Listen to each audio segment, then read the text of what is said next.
Hello, everybody. Welcome to day 2 of the Conquest Clash 2 invitational tournament for Beastieball.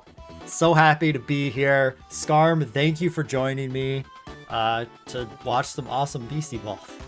Glad to be here again. It's going to be a good one. Oh, yeah. I mean, if it's anything like the matches we saw yesterday, it's going to be excellent. Those were intense. For sure. Yeah. For those of you, maybe missed the first day, just want to introduce this event again very briefly. So this is a 4-player invitational tournament where there's actually a kind of a unique format. It is a double elimination bracket, but each of our 4 players has to bring 3 teams each. And these teams have to be unique for every player, meaning they have to have, no duplicate beasties between the 3 of the teams for that each player has. So it's really a format to try to encourage a variety, some diversity, and to really push the players to test their team building skills and show us, stuff that's new. And I mean, at least from my perspective, we definitely saw a lot of stuff that I hadn't seen before in day 1. I was particularly, impressed with that Dino team, trying to do kind of some introduce with noisy, using dramatic exit to kind of chain that, and with the flight attacks. I thought that was a really cool team. Scarb, I don't know if you had any teams that you saw that really you thought was cool. I really liked looking at the teams because it feels like at least one team that every player brought was a little bit outside their comfort zone, or at least what they're known to bring. And that is sort of the point of the format, because 15 beasties, unique beasties, is a big chunk of the game as it exists. But I was really fond of Wacky Worms, known for a lot of dread gaming, a lot of aggressive chip, and he did do that, but not all of his teams are that. I was really fond of the Gremler one, which relied on a lot of force tags and traps and other forms of pressure other than dread. That was cool. Yeah, definitely surprising that, it's not surprising that Wacky Worms brought one dread team, but I was surprised it was the only dread team. And we actually have some statistics about the, most used plays and most used beasties, so we'll get to that in a second. But I want to transition over to our 4 players. Again, we saw some gameplay from all of them yesterday. We're going to see all these players again today. Just to go over it again, Frosty, we have versatile balance, self-described play style. Again, we got to see, some familiar teams and some new teams, but definitely has a lot of kind of the mid-range teams. Has some, definitely some damage boosting, but again, we got to see a little bit, some variety there, so that was really cool to see. Knight also here, we got to see the Crawlerk pick. That Knight has been talking about Crawlerk for a long time, and again has been trying to make Crawlerk work. And Crawlerk's strongest soldier. Yeah. It did some work yesterday. It was pretty clutch against Dino, that match that he had. Yeah, definitely. So I was really excited to see that too. And then Wacky Worms, again, we talked about Wacky Worms a little bit already, known for that Dread team. But again, I was a little surprised that the other teams didn't have Dread. So, you did mention the Gremler team with, a lot of traps. Obviously, there's still, some indirect damage teams, but yeah, definitely some more aggressive teams, definitely, from Wacky Worms, I saw. So. It's interesting the lack of dread overall as well, because it's pretty much no shenanigans allowed mechanic, and it does seem to counter on paper some of the teams that were brought, like the tough noisy loop that Dino had, but it seems that the players were mostly thinking about how to enable their own stuff and keep their options open, maybe, over trying to predict anything possible that could happen and bring stuff to shut it down. Yeah, definitely. And then finally, Dino, our last player here again. He's hardly needs no introduction, but did run into actually some struggles day one, actually going down to Wacky Worms. So we'll hop to the bracket in just a second. And in fact, now is probably a good time to review what happened on day one. So again, this was a double elimination tournament. So we went ahead, we played all of winner's side on day one. We got to see first Dino versus Knight, which again, Knight put up a good fight, did take a few games, but Dino able to clutch it out. And then Wacky Worms against Frosty. That was extremely close. I believe it was a 2-3 final score. And it might have been 2-2 on the last game of that set too. So a very, very close back and forth set. But then Dino and Wacky Worms in the semifinals, also very, very close. Dino actually took a pretty early lead, winning with a couple teams. But then Wacky Worms able to come back, and Dino wasn't quite able to get a win with that cool new introduced team that we saw. But I'm looking forward to seeing that bounce back here in day two. So the way this is going to work is, again, Wacky Worms won winners finals. So Wacky Worms is sitting there and waiting for everybody else to duke it out. So Wacky Worms is guaranteed to be in grand finals. Knight and Frosty are going to have to win 2 games in a row to get to grand finals, whereas Dino will just need to win 1 game. So we're going to go ahead and start with Knight versus Frosty for this first matchup here. That, again, is going to start in a little bit here. But while the players are getting set up and we're making sure everything is good, I do want to share some of the statistics from all these different teams that we saw from day one. So I love this. The most used beasties, this is the count of, out of the 4 players, how many of them use these beasties. And you'll notice there was no beastie that all 4 players brought, which is actually kind of crazy to me. Like, I fully expected to at least there be a couple, common beasties to be brought, because, some beasties are just really strong and versatile. I mean, if we talk, look at the most talked about beasties in the Discord server that Greg thankfully was able to put together and share with all of us. You think of stuff like Hopra. Hopra, everybody talks about Hopra and how versatile it is and how good it is, but to the point that it's in jail. Yeah, exactly. But Hopra wasn't even picked by 2 players. It looks like here. And is fascinating. Yeah. Stuff like Albrax, definitely near the top of a lot of people's lists, was only brought by 2 of our 4 players. So, really, just Bandicraft, Beetleback, and Skiffrig were actually the 3 beasties that 3 of the 4 players brought, which Bandicraft makes perfect sense. And I can even kind of imagine Beetleback, being a captain and everything like that. But not even all 3 of those Beetlebacks are captain, by the way. There's at least 1 helmet, which I think is cool. But Skiffrig is definitely not a beastie I think of as like one of the most used threats, right? But like, do you have any idea why Skiffrig was picked this much? It has had a bit of a renaissance lately. It's gone up in popularity when people realized. I guess our Mantis getting buffed kind of drew people's attention to power forward, which Skiffrig also has, and that is a really powerful trait because free easy receive is kind of like without any necessary input is kind of no joke. But also the other trait, bouncy, is pretty powerful as well for basically guaranteeing like a consistent next turn, no matter almost no matter who gets targeted or what happens. I don't remember if they were all powerful with this time. I believe there was at least 1 bouncy. Yeah, I think there was a mix because both traits ended up pretty strong for like action economy. So, yeah.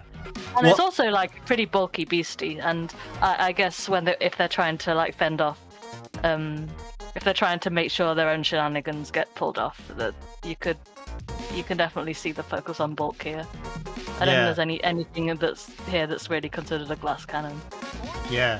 Well, I will say, again, this kind of format, it definitely encourages BCs that, aren't just like have a deep move pool, but they can fit on multiple different types of teams. And so something like Bandicraft makes perfect sense to me because obviously Captain is just good getting a beastie to the front. either for, just an attacking team or beasties that just want to be up the front. It's very versatile, right? But also it has demanding set, which is, completely agnostic to which attacking type you want to use, right? Yep. And even Bandicraft can be an attacker itself, because we've seen, at least one of the Bandicrafts is actually full focus with Dig. So, actually, I believe that was one Dino. Yeah. With the Digzag team. So, like, Bandicraft can be an attacker, can be a supporter, and can work on tons of different teams. So, it kind of makes sense. Beetleback, I feel like, was actually used kind of more of a defensive linchpin. Obviously, it still has the option of boosting and, moving them forward with Captain, but I think we saw the same set on at least 2 different Beetlebacks, and stuff like Clear Field, just to give a little bit of extra healing and also to deal with, potential field effects. It's actually pretty good for some of these longer, grindier games, and I think it's had a pretty big impact. It's kind of notable that it also gets like a couple of the same sorts of moves that Captain Bandicraft gets. So if like since you can only bring Bandy on a max of 1 team, you can sort of see it being picked as a substitute, and it is pretty good at that. Like it's got a lot of bulk. It's got some good utility like redirection that Bandy doesn't have. You can. I'm more surprised by the lack of Tortanker here, the other captain, because that's the other one that you would think is sort of the glue for a lot of teams, and it even gets provoked, but it's not seen here. Yeah, which I actually think is really interesting. So there is one Tortanker, but it is just the one.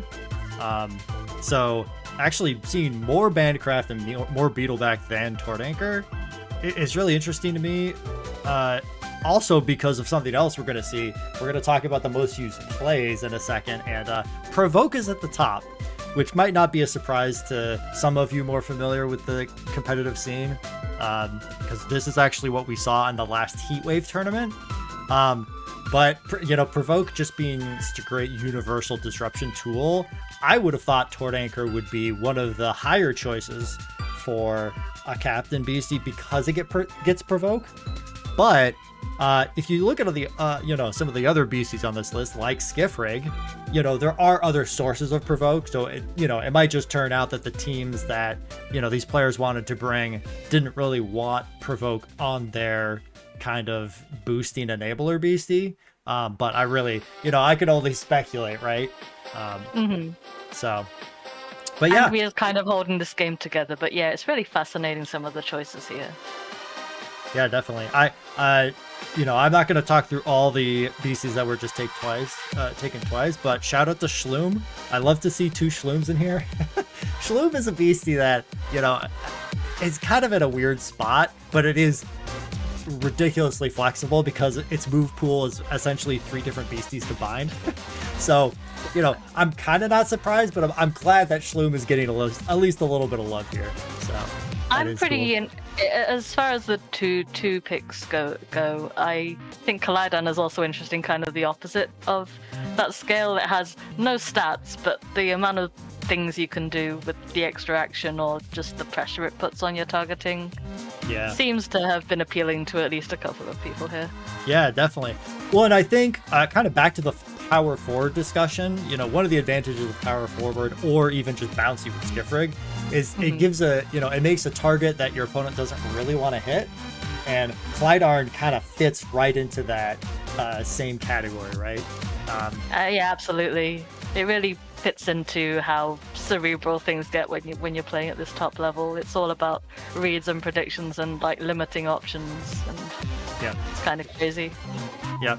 So with that, I think I'm gonna just go to the next little bit here and talk about the most used plays. So this is just a snippet on the left of what the most used plays were. So any play that was picked 3 or more times we didn't show here, but just to highlight how dominant some of these plays are on these teams, we see 14 provokes and 11 torch passes, and those are the only moves that are in double digits here. Provoke, again, we talked about before. Everybody knows, again, really nice universal disruption tool you can fit on almost any team. But 11 torch passes? That's the torch pass is wild to me actually, because when you look further down, there's definitely a slight mind focus here, and if you look at the beasties that they brought, there's also kind of a mind focus towards the like most used. And torch pass is not on a lot of mind beasties. It's on Illigus, which didn't feature at all, and it's on Shloom. But the utility of just being able to basically reset whatever chip damage happened to a beastie with a little bit of sustained max HP damage, really lending itself to this format, it seems. Yeah, well, and 11 torch passes means like almost an average of 1 torch pass per team, which again is... Gotta keep in mind there's only 15 move slots per team.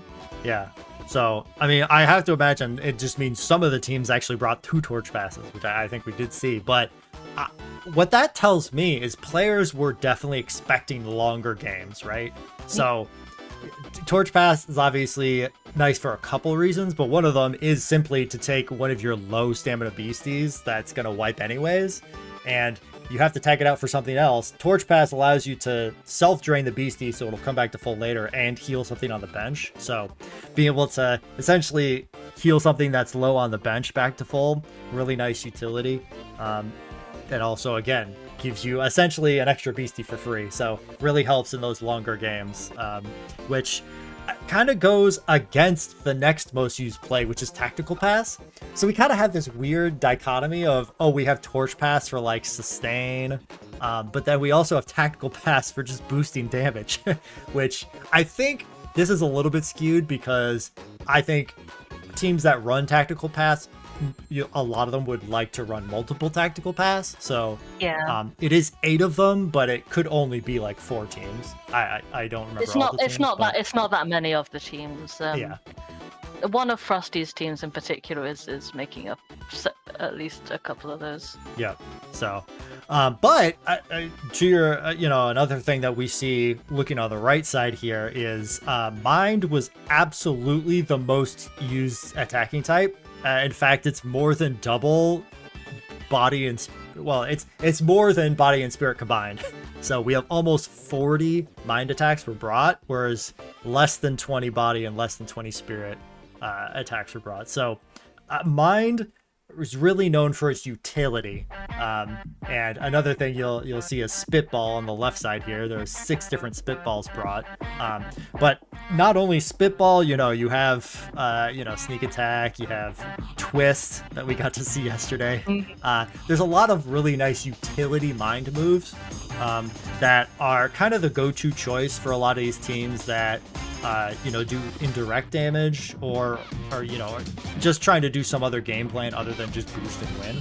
So it kind of makes sense to me. But I'm a little shocked that there wasn't more spirit, to be honest. Like, Rally has been strong and continues to be strong, but like, we don't have a single rally in this. It is very notable. I think a lot of it actually comes down to the player preference, the way that they've been talking about it, because the opinion is that Rally has been so dominant since a couple patches ago that for a showcase stream they were kind of loath to bring it, and they wanted to show off something cooler, which, I mean, it's pretty cool how the game allows for that sort of personal expression in the team building, to be honest. But it is also pretty notable because Rally is pretty strong, and it shows that they thought they could win without it. Yeah. Well, and so that's a good point. Like, obviously there's player preference, right? We know the players that came. Like, Dino you don't think of as a Rally player, right? And you don't think of Wacky Worms as a Rally player either. But, they, especially like Frosty and Knight, like, they're no stranger to aggro teams, right? Especially when you're stretched to make 3 different teams, like, it makes it more likely that, you might think, oh, well, I'll just make one of my teams Rally. Something that's really synergistic and straightforward to build and, known to be strong. But nobody brought it. And, obviously, basically my point is, I don't think it's 100% player preference. I think the players legitimately think that Rally is not necessarily the best choice for this kind of tournament. Just because of, what they expect to see, right? Yeah, it could be that they think it's not as suited to the longer format or doesn't have as much flexibility, which is important when your teams have to all be unique each time. Yep. But I do think that also Frosty is on record as being a rally hater anyway, so I think you can't necessarily separate those. Yeah. That is fair. But yeah, I've been really fascinated with some of these statistics that we've seen from these teams. Okay, this is one of the cool things about having an event like this. Is, to see it kind of shift in a way you wouldn't expect, rather than what you would see in like a bash or a regular tournament like a Heat Wave. So yeah, it's really cool to see. All right, it's cool that the game supports all these different formats. Yep. So again, we are going to be starting with Knight versus Frosty here, and to kick it off, I want to briefly go over the background of these players in a little more depth, and then look at their teams leading into this match. So Knight, again, went up against Dino the first round. Unenviable position for basically anybody to go against, arguably the top player in the first round. But again, put up a really good fight. And again, Knight is no stranger to competition, top cutting multiple Heat Wave tournaments before. So I think Knight's going to be able to definitely come back and give us a really good showing here. I think Knight being known for really optimizing and strategizing his team building, like down to the littlest details, is gonna possibly show up a bit better here, because yesterday he didn't manage to bring out his third team, which was actually one of basically the only representative of Spirit Offense, even though it's not quite a conventional one. So I'm really excited to see that one personally. Yeah, that's definitely true. And actually with that, let's go ahead and look at these teams here. And I think that Spirit Offense team you were talking about is team number 2 here. Yep. And even though it doesn't have, the move rally, it's absolutely Spirit Offense. I mean, you can see Faith from Sword Anchor, but then 2 excited passes, on Scaldra and Skullcopy, respectively. And then again, you have that dig 'em with forward pass, trying to be a kind of a build your own captain, but also has the cook in there to lower enemy defenses, which is kind of nice. And then this Orgella, I think Orgella, again, would have been such a great beastie to bring if there ended up being a lot of dread and that kind of stuff, which again, Wacky Worms absolutely has, but there wasn't quite as much in the rest of the field. But again, Orgella is still very scary, being able to boost itself with Blaze and, have some disruption with Sting. And if you don't maneuver exactly correctly, then Orgella can self-wipe and basically heal back up the full. So definitely a pretty robust Spirit attacking team that can still deal with, some of these more controlling teams. Yeah, that is sort of Knight's style. He's got a definite game plan, but he's also got a lot of control over how he does it. So you see those provokes, those intimidates to shut down shields, and the Orgella for HP control, and Dig'em is kind of an unusual choice here, but with Cook and its ability to reduce damage, I think it might actually do some work here. It's pretty interesting. Yeah, and I think Dig'em is definitely an interesting choice, but I see why it might have been picked here. Because this team is actually kind of bulky, like relative to other, you think of rally teams with, super frail beasties, potentially. Now, a lot of these, Scaldra, for one, is definitely pretty tanky. Orgella is also pretty tanky. Skullcopy has pretty good defenses. So, don't really need something like a Noiser to redirect attacks away from them necessarily, or even like Demolipede, which you see on another team, or Fetch'em or anything like that. Just having the damage reduction from Dig'em definitely could be enough to, let them survive an attack and survive for another day. And it has that Torch Pass, which a lot of the other options wouldn't have for supports. So definitely makes sense to me. Yeah, really, really interesting seeing that one in action. Yep, and Jumping back up to team number 1, this was definitely a team that we saw actually be pretty scary in my opinion. This is a case where we see the 2 tactical passes and then several options for some high damage attacks. And every time I see a max mind attack Mudsley, I just chuckle a little bit because I never think of Mudsley as like a strong attacker, but with a couple of boosts, it can actually output some decent damage. It can. It's honestly not that far behind something like Skiffrig, which is on this team and is a pretty known offensive menace if it's in the front row with this trait power forward. But Mudsley has the advantage, like you can't stop it from blocking. You can't really stop it from patiencing as it has to clear other boosts. So honestly, its trait does quite a lot of work for it as an attacker. It's just the stats. Yeah, that's kind of a good point. So the chill trait, making it so it can't be angry. Again, we saw 14 provokes be brought to this tournament, so that is a super powerful trait. Obviously, it's not going to be boosting its damage like you see on Skiffrig with power forward, but it just means, like you said, it can always block. It's always going to be able to click patience. It can always click clear field, right? So it makes it just to be it can always do its job basically. And so Voltoxin, I'm happy to see a Voltoxin here. And I think I mentioned this yesterday, talked about these teams, but I do like the combination of Venom Touch with Nerve Strike. Just because you can, block with Mark or just blocking from the net to get their stamina down a little bit and then start to threaten Nerve Strikes later in the game when more stuff is sweaty, thanks to Plation and stuff like that. So, I really like this first team. Nerve Strike is something that kind of snowballs the longer a match goes on, and it seems like they were all preparing for fairly long matches, which seemed to bear out yesterday.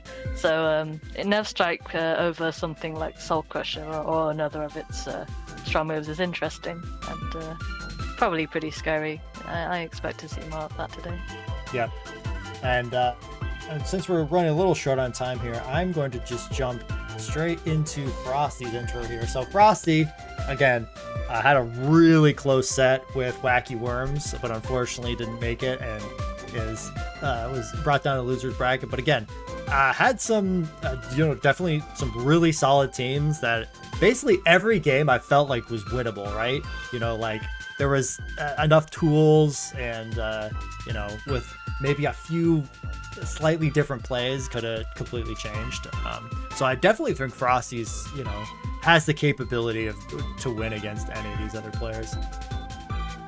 Oh yeah, he's an incredibly consistent player.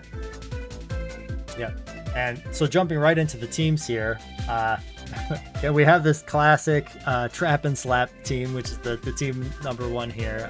And we did get to see this team in action with the Voltoxin and Waddle changes here. And I saw Roll Shot clicked at least a couple of times. And definitely the fact that it couldn't be blocked was an advantage, but the fact that it only targets the back row, I think I do remember it seeing a couple times things just move up to avoid it. So I wonder how that's gonna turn out going forward. So it seems a little easier to play around. Yeah, it's an interesting choice on this, but I guess with Quick Tag, you have a lot more control over your own positioning, which might offset that a bit with the telekinesis and being able to just deposit it at the net whenever it wants. Yeah, that's definitely a good point. Quick Tag allows you to, basically set up whatever BC is, best for the situation anyways. So if Roll Shot isn't, what you need, then you don't Quick Tag into it, right? So yeah, exactly. That definitely makes sense. And the second team, we did get to see the Bendiva Pro Slide and lead, which was definitely very scary. And I think this team was kind of just exactly as advertised. Just try to have an explosive counter serve, kind of get the momentum and then just roll with that. Having a couple options in the back for some damage like this Lunaptra, and honestly the Bandicraft, having full focus with Tool can also output some good damage. but then you have the Bandcraft be able to, you know, support and boost damage of its allies also, and then, you know, obviously this Noiser to help keep some of these frailer beasties like Bendigo alive.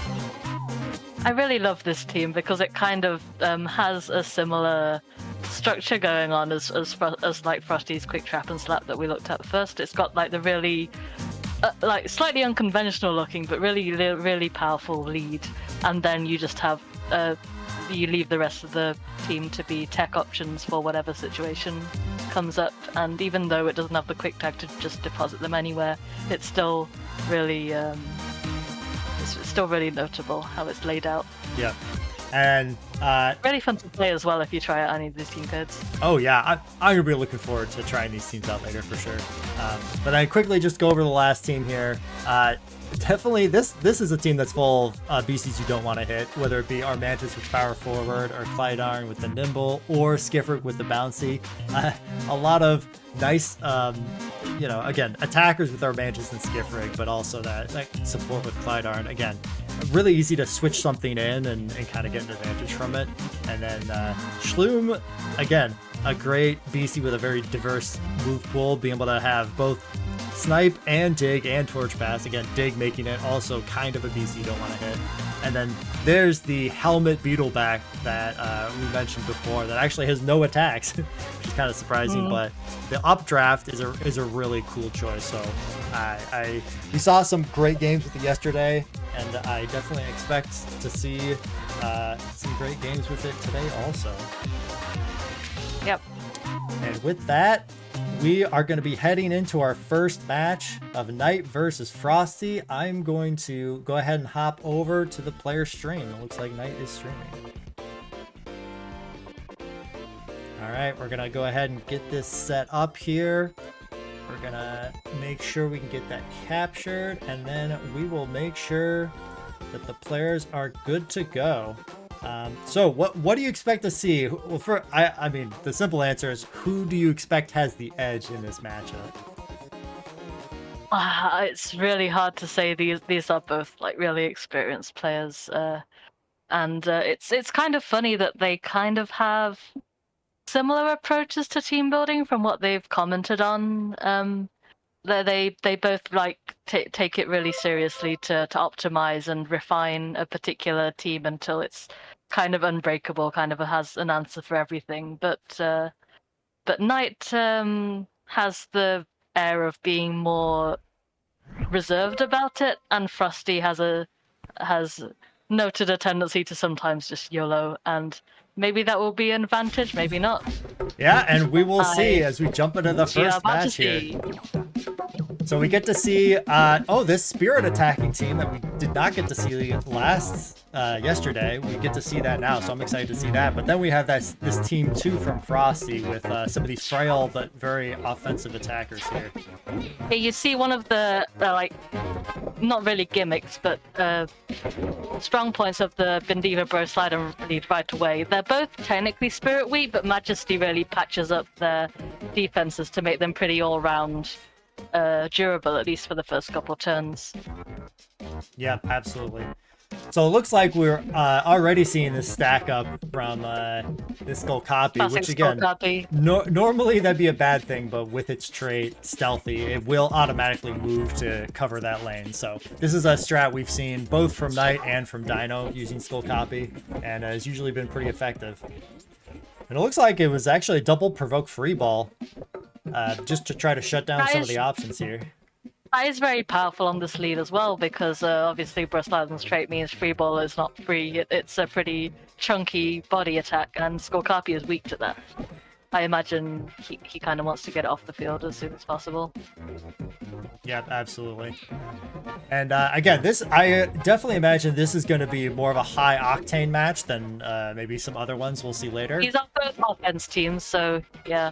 Oh, there's the Clamor coming out already. Yep, there's that Noiser being able to redirect from some of these either more frail or low stamina beasties. Again, Broslide definitely not frail per se, but already getting to a little bit of low stamina with this back and forth. And I mean, it does look like Frosty could be in position to score this first point here. because it looks like this gold copy in the front can't shield because it's angry and it's very low stamina. Yep. And it looks like Knight, you know, the problem is if you switch out Skull Copy, you're not covering a lane. So opting to switch out the other beastie instead. And there you go. Frosty takes the first point. So real fast compared to some of the matches yesterday. Yeah, definitely. Some of the matches yesterday definitely were a lot more maneuvering. We didn't see points for quite a while, but here we get to see the Orgella come in. But the Diggum is also on the field now, interestingly. Yep. Yeah, Diggum was actually the choice to switch in instead of Tort Anchor. But yeah, this Orgella is already pretty tanky, and with the the friendship trait from this Diggum, it's going to be taking actually not very much damage at all, which makes it easier for it to self-wipe with its own moves. But it looks like we're actually just going to see a cook here from Diggum. And I think the real question is, do you switch out this Orgella? Because it's about to be tired. Relentless goes through that, though. Oh, that's true. That's honestly the battle might have been a read. Like Orgella is the last thing you want to rattle usually. Yeah.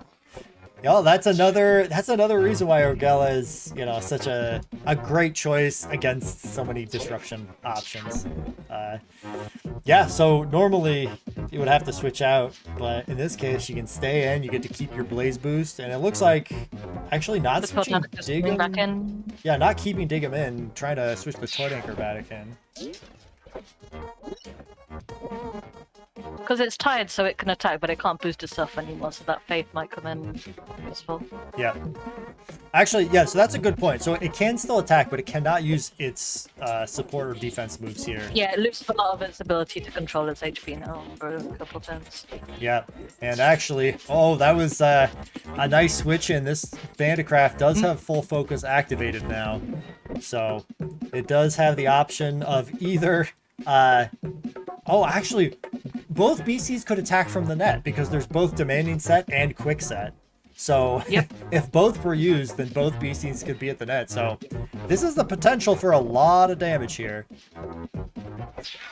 Yeah, and it looks like Knight's just gonna let this point come in and try to stack Sometimes up. against that many boosts, and that's what you got to do. Yeah, that was definitely a tough spot. It looks like Frosty's up 2-0 now. Definitely has a pretty strong lead.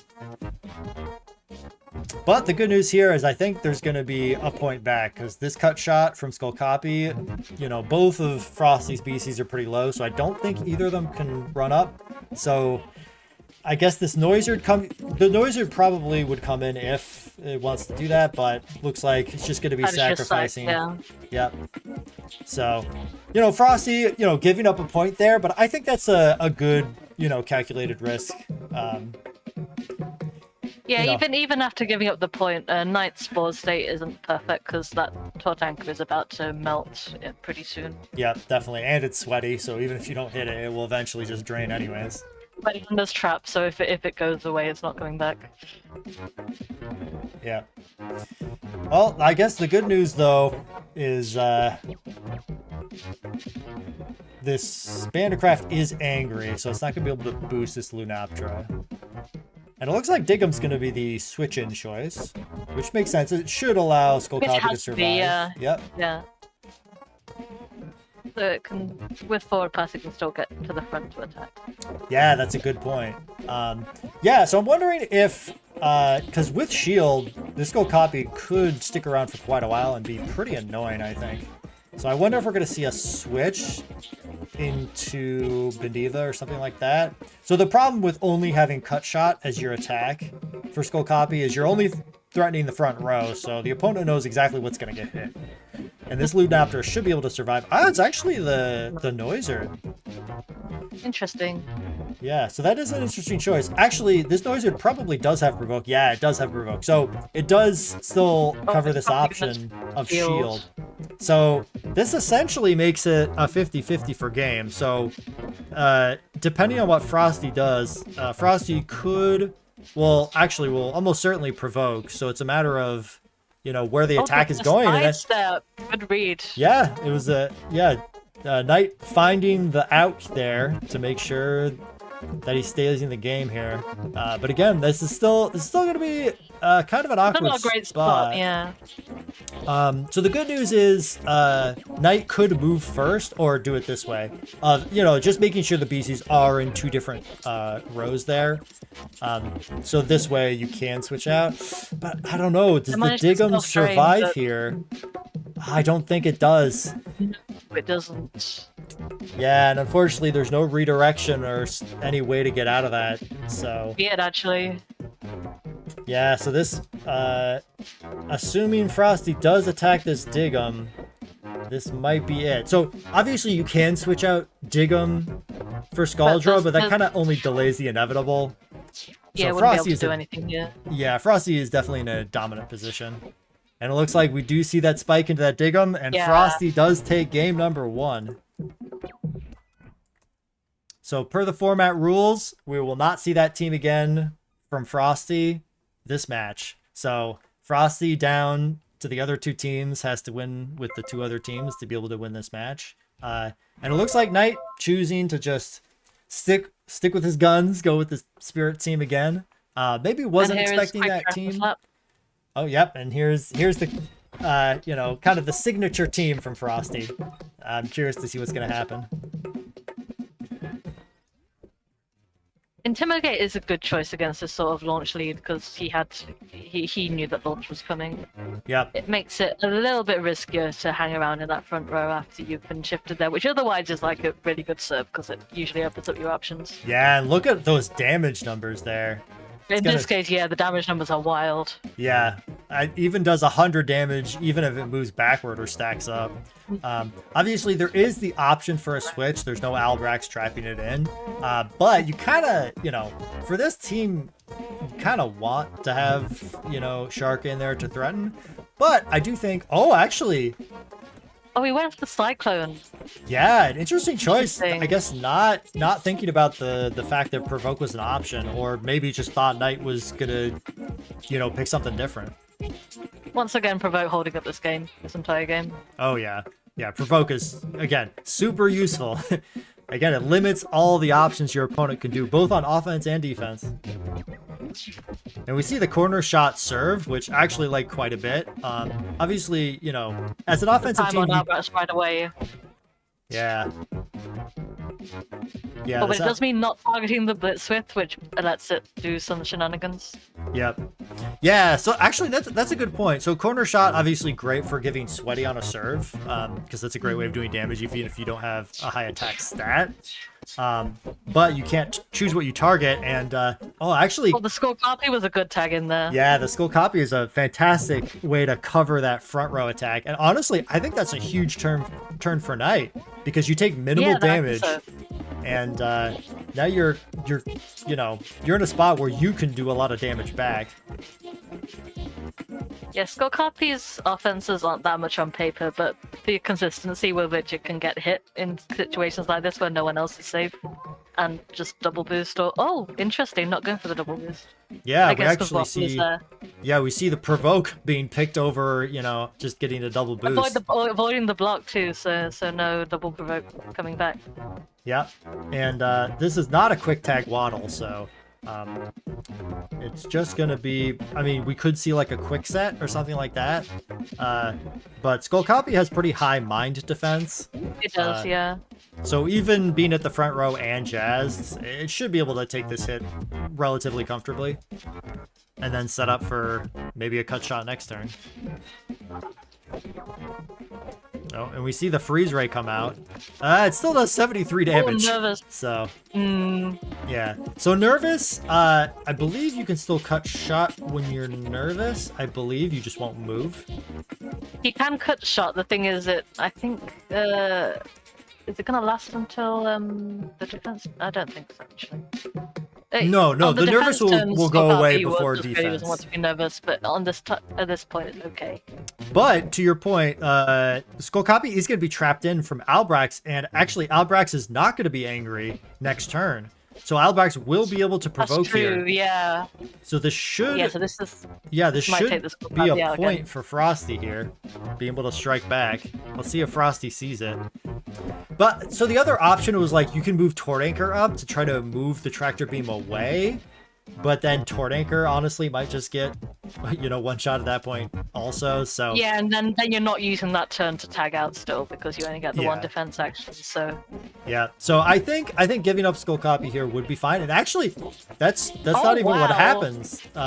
Frosty not targeting Skull Copy at all, opting to go for the other slot, and this way Skull Copy is already boosted, so... This cut shot is going to do good damage. So, yeah, the trait still works when it's drained, but that is not that's a pretty limiting position. Yeah. Yeah, you definitely would prefer not to have a drained beastie on the field if you have any other option. Obviously, you can do some, you know, shenanigans with quick tag for like the final point to trap somebody in with a drained Albrax, but this is definitely, I feel like, a setback for Frosty, and actually just takes it. That's some good momentum. Yeah. Knight in a great position. Double wiped on the field is nasty. Yeah, so a Knight up, not only up 2-0, but also looking at 2 wiped beasties on the field. And immediately gets the third point. Because keeping Albrax on the field would be the better call, because it can still do something while wiped. But yeah, and just like that, Knight strikes back, and it is 1-1 in this fast-paced match. Oh, my heart's racing. Man. So, Quick Trap and Slap is back. And now it's the Mind team, the all-rounder Mind team. Yep, the kind of Mind offense team. And it will be Knight serving this time, but I actually don't think Knight minds, because corner shot with Vicious is a pretty strong Vicious serve. corner shot is massive, yeah. So this puts a timer on Blitzswift kind of permanently. And in this case, the team wants to play fast, but it could make the difference, because Sweaty does run pretty quickly, especially when you took 30 flat from the serve. Yeah, and the good news is, because Frosty moved up and Blitzswift got hit, there is no threat of a sideways move, because Waddle's the only source of that, and if Blitzswift gets hit, it can't both quick tag and get volleyed back to unless there's an updraft. So it looks like it's just going to be a heat up, and does take a good chunk of damage, but survives. And now both of the beasties on Frosty's side are sweaty. So it looks like we are just going to see the move up and Spitball here. Spitball great against Blitzswift to shut down all the different options. We do actually see a Cyclone, but not onto the attacker. Actually gets the low stamina beastie out onto the bench, which is good in the short term, but might actually be a problem later on for Knight. We'll have to see. Yeah, it depends. And it looks like we are going to see Patience here. I don't think there were any boosts, but you do get the defense boost from that, and yeah, with that... he did have Confident Pass because he hit the Blitzswift the first turn. Yeah. So that got that's true. Yeah. So it will help with that, and gets the defense boost, and so it makes it so... Look at the damage, though. Like, Mudsley is not squishy. That Launcher Shark just does that. Yeah. Yeah, Launcher... Even with that hyper spike. Launcher definitely does some big damage, and I think this will be... So, unfortunately, this Blitzswift did get drained, so was forced to switch out, so that was a relatively straightforward point for Knight to take. But this should be an opportunity for Frosty to get the momentum back. The Mudsley is stuck because it doesn't have a way to tag out at the moment. It's really low. Yeah, no smack on that one to let it switch out of Tractor Beam. So, yeah, we'll have to see what Frosty chooses to do here. I would expect to see just taking the point here, but we might see something else. It looks like here. he's just taking the point unless Frosty decides not to go for it. Yeah. Spitball is kind of a threat though, so... Yeah, so obviously Blitzswift is out of the picture, so you don't have to worry about Spitball with it, but Albrax would still like to be able to click its own provoke, so... doesn't go for this... Yeah, actually chooses to go for Soul Crusher on the other slot instead. And it looks to me like Frosty's trying to basically say, okay, I just want to get your whole bench low so you can't switch anything in, so I can just get a bunch of points later. Which, again, it might make it, harder in the short term, but might end up being good for the long term. But we actually saw that clear field from Beetleback, which is a great way to kind of try to counter that. Since it heals your whole team. Heals so much for one button press, it could really add up. Yeah. I wonder if Knight's going to do that to make the Gladion usable again, to come in a bit later. Yep. I do think we could see that for sure. So. Oh, yeah, it was, yeah. Probably banking on not smacking it too hard this turn and trying to get the Mudsli finally. Yeah, so it's kind of a weird game with Chicken whenever you're against a Voltoxin with Soul Crusher. Soul Crusher does more damage the more stamina the Beastie has. So you actually would rather not switch in a full stamina Beastie into a Soul Crusher. But obviously it could just be a roll shot instead, and that's exactly what we see. So Frosty does strike back, and it is now tied 1-1. But who do you think is ahead here? Ooh, I think Knight's doing a good job of hanging in there, but this team is so oppressive for Frosty's when it gets rolling, and his bench, other than Blitzswift, is not in such bad shape. The shark came back, so yeah. I'm leaning Frosty right now, but is Knight about to take that one? Yeah, well, we were talking about this Mudsli being able to output some damage, and this actually does threaten a knockout on this Albrax, but Frosty does see it and switches out there. And we still have telekinesis on this this Voltoxin, so it can self-boost. It doesn't need necessarily any help, so even though there's 2 attackers out for Frosty, it could become a scaling threat here. Interesting that Knight's kind of trying to cycle things out. Even though it's still in the mid game, he could still afford to sacrifice something. Yeah, but I mean, one of the nice things about cycling beasties in and out is you get more value from Clearfield. The more That's beasties true, that are damaged. Yeah, Clearfield is more. And we do see the power forward switch Double in here. Clearfield, maybe. Oh, it looks like we actually only opting to go for 1 Clearfield to use the extra action to power up dump. Yeah, the powered up dump. Yep. Dump, one of those moves that, well, I guess the only move that you can use for 1 action, but if you spend 2 actions instead, it actually is 50% stronger. So definitely a worthy option to go for. We actually see the block, and it is just enough to still survive. That shark is too tanky. Yeah, so Frosty doing some good math there. I assume knowing that shark would survive, and but the easy receive doesn't really mean a whole lot because there's no real great support. There's nothing to take advantage of it right now. Yeah, telekinesis would move the ball anyways, so yeah, and it looks like we see the shark hitting back. No, that doesn't suck. Yeah. Yeah, Frosty taking a 2nd point and in the lead here. But we so actually this is interesting. We know it's going to be a Soul Crusher serve because the other attack can only be used from the net. But unfortunately, Gladion is full stamina. I would have to imagine that's going to be the target, and it's going to be a. Oh, it's actually the other slot. To nail the tag in. Oh, so the chipped Mudsli actually was in his favor.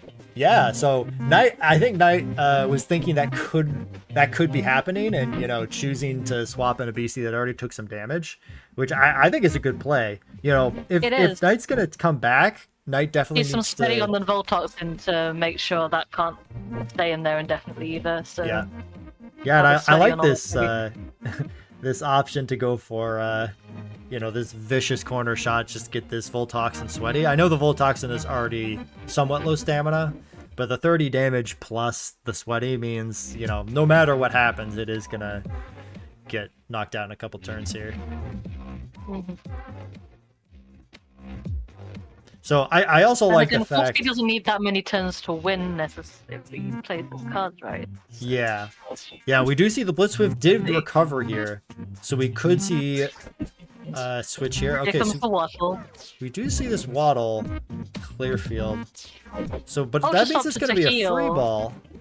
Interesting choice there for Frosty. Basically trying to reposition and get some value with clear field, but giving up any potential damage instead.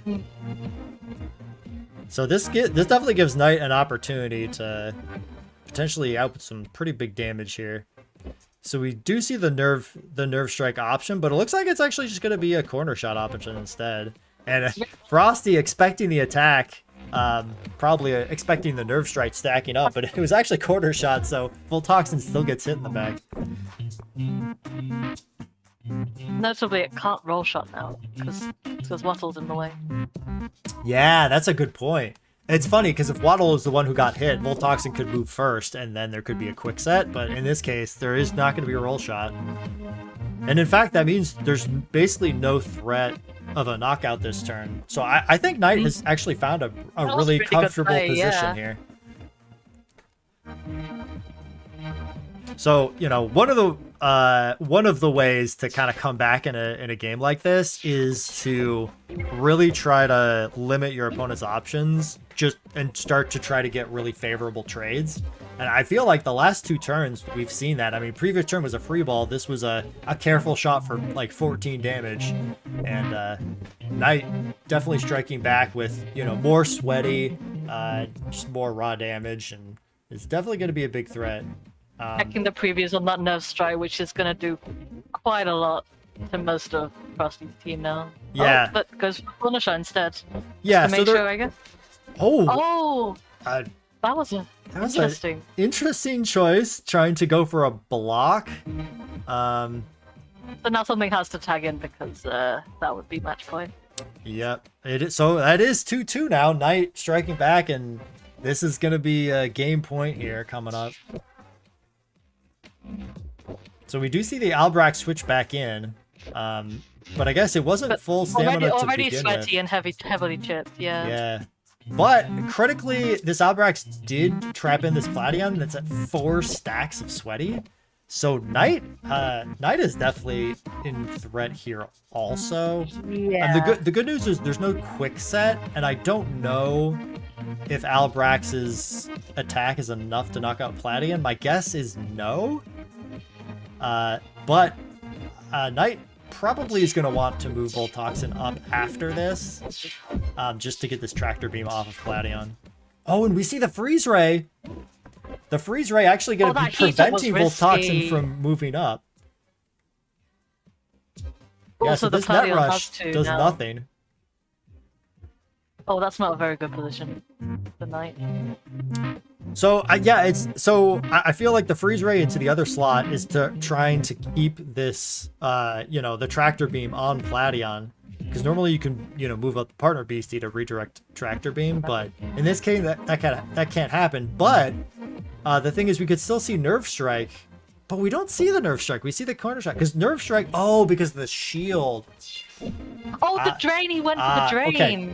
Yeah. So, but that's a good point. I totally missed that. So, Tractor Beam can only trap in beasties that are not wiped, and so because Plation was sweaty, it actually self-wiped itself. And this way, moving Plation up instead of Voltoxin, at least you still have a beastie in the front.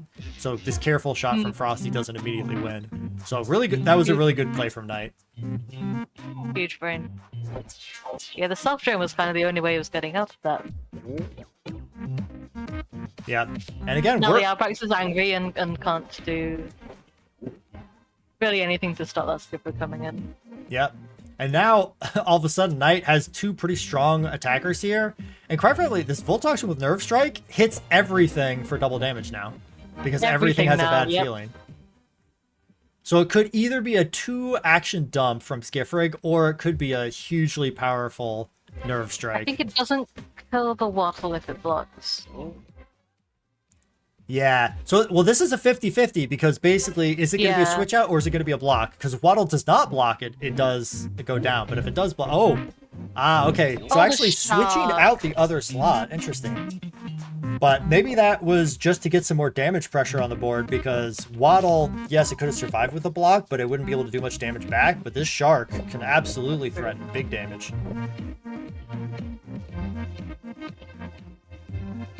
And the problem is, Knight doesn't have anything to switch in here. Yeah, his bench is in a pretty bad state. Oh, looks like the option's going to be swapping a Beetle back, but unfortunately it is not enough, and Frosty takes game number 3 and is now on match point. Some really good plays from both sides there.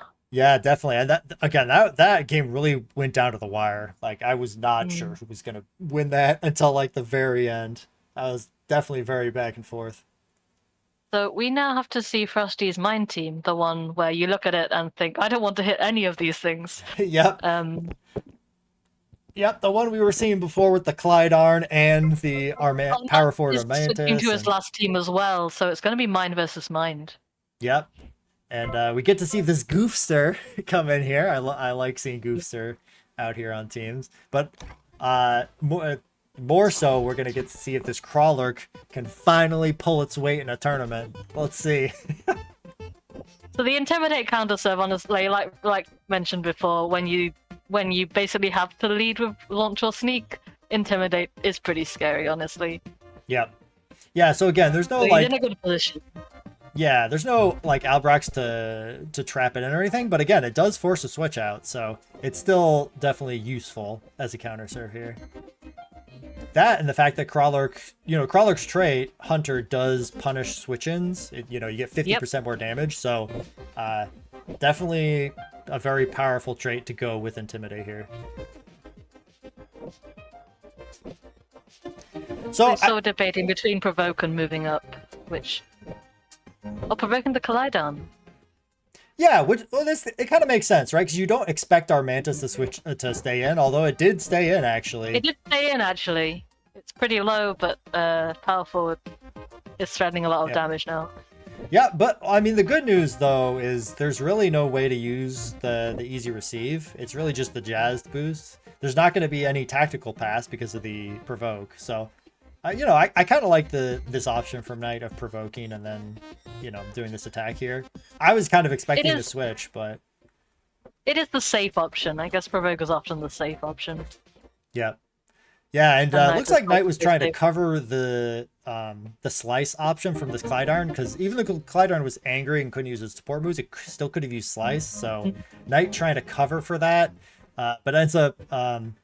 getting Crawlurk hit for a whole bunch of damage and really low, but you can see that Splinter lowering the opponent's mind defense from last turn, and now this Armantis has to switch out. I don't think this one has shield, so it's basically going to be forced to switch out here, or they just sacked and went for the block to make this Splinter hurt a little bit less. Yep. So Knight takes the first point in this game 4 here, off to a pretty decent start.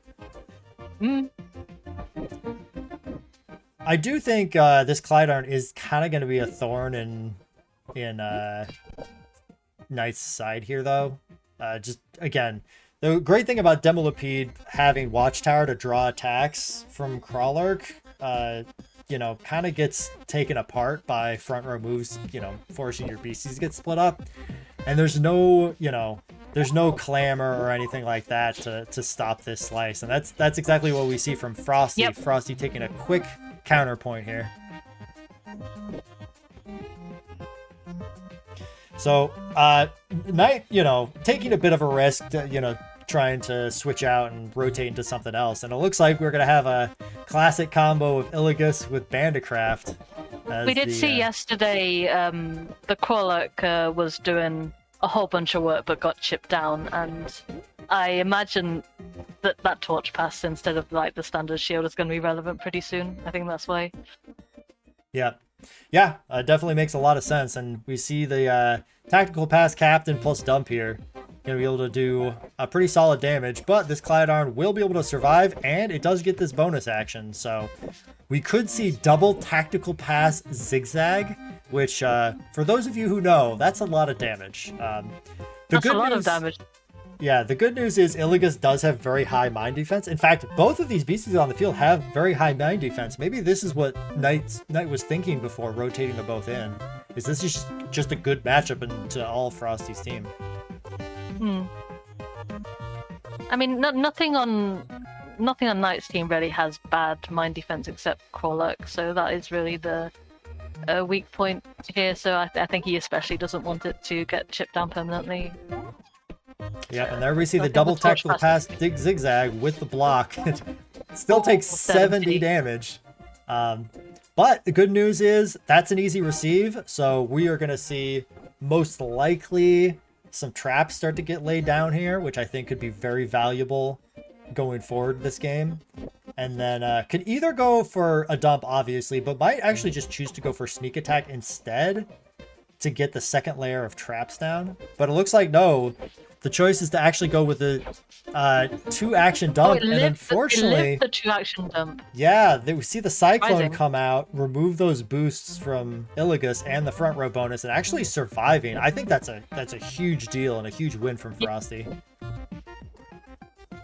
Surviving and getting its trade-off twice is pretty brutal with a zigzag on the field. Well, and it's not just the fact that, you know, it's going to be another double tactical pass zigzag. It's the fact that this Skiffrig is already boosted from last turn. It's already +2.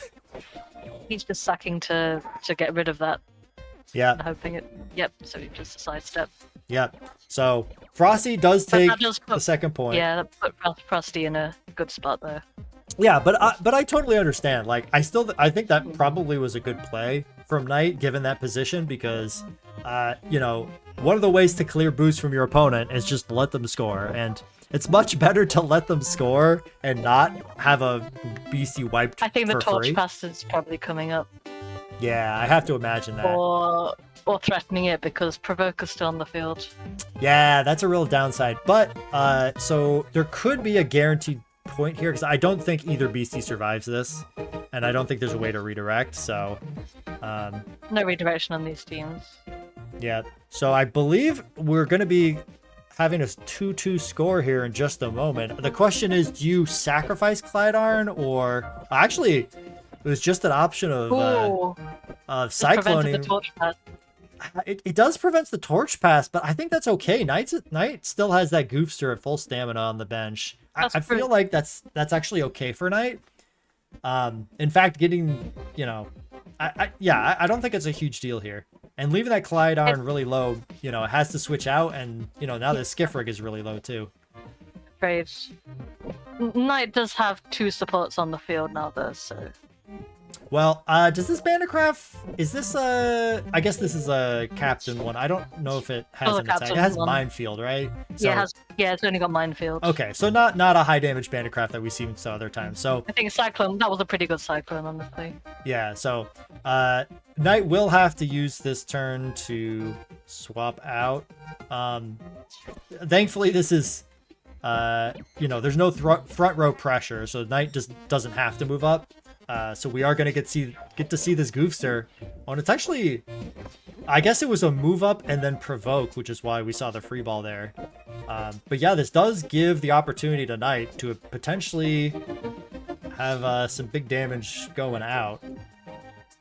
But is it going to be enough? That's the question. Because I'm not sure perfect shot is enough. And the problem is, you know, the only way to get a boost is to get this tactical pass, but then you're only using slice. But I say that, and look at that. That is plenty of damage. That is a lot of damage on the Skiffrid. It is technically mine weak. Yeah, but there is the shield option, and that is exactly what we end up seeing. Yeah. So the good news is that now the Skiffrid can't provoke, but we are gonna, you know, probably see a pretty strong zigzag here. And you know, the more I'm looking at it here, you know, Frosty does have a little bit more stamina on the bench, and not that many traps on the field anymore. So I do feel like Frosty might have the better advantage the longer this game goes. So I do feel like Knight needs to find... We saw the updraft. Oh, yeah. Oh, and that was actually enough? and just like that, he did the updraft tactical pass, so he got an extra zigzag in and just absolutely nuked him. Yeah, I totally missed the updraft. So Frosty, recognizing that it was going to be enough damage. Helmet Beetle back, everyone. Yeah. Man, updraft Beetle back, the hero of that last game there. Well, congrats to Frosty, and thank you both tonight and Frosty to show us some excellent games there. Amazing games. Absolutely fantastic. And yeah, Frosty, you know, a lot of these games were really close, but like Frosty definitely coming in clutch there and, you know, making key decisions at the right time. Be able to clutch it out. Yeah, again, like there's a reason why these 4 players are here and like not me, for example. Like these are some of the best players, you know, of Beastieball, and Frosty absolutely finding some great lines there. Yeah, you can really see the particular team building style of keeping the options open just paying off massively. It's never got in a corner even when it looked like he was. Yeah, just always had some options to come in and you know, potentially win the game. So, and that's the thing is if you give yourself a team, you know, preferably that you know played a lot and are comfortable with, but that has the tools, then it'll give you the chance as a player to be able to outplay your opponent or make those clutch, you know, 50-50 calls or whatever it is. And that way, again, you're never really out of it. So, again, huge congrats to Frosty. And that means we are going to be moving on to our losers finals. And Scarm, thank you for joining us. I believe Nero. Thank you so much for having me. Nero is coming in, and I'm looking forward to watching the matches. See you guys around. Yep. Again, thank you so much, Scarm. It was a blast casting with you. So, again, thank you everybody for joining us here. And I'm going to go ahead and just move back over to the pre-show lobby here. And yeah, that was a great set of matches and went by pretty quick. So we're actually a little ahead of schedule. Who would have thought? It was awesome. So looking forward here. So again, Frosty, congrats for winning, but Frosty does have to run the gauntlet to be able to win this tournament. That's the great thing about double elimination is, you know, you can go down first round, but you still have the option of winning. But Frosty is going to have to win quite a few games in a row here.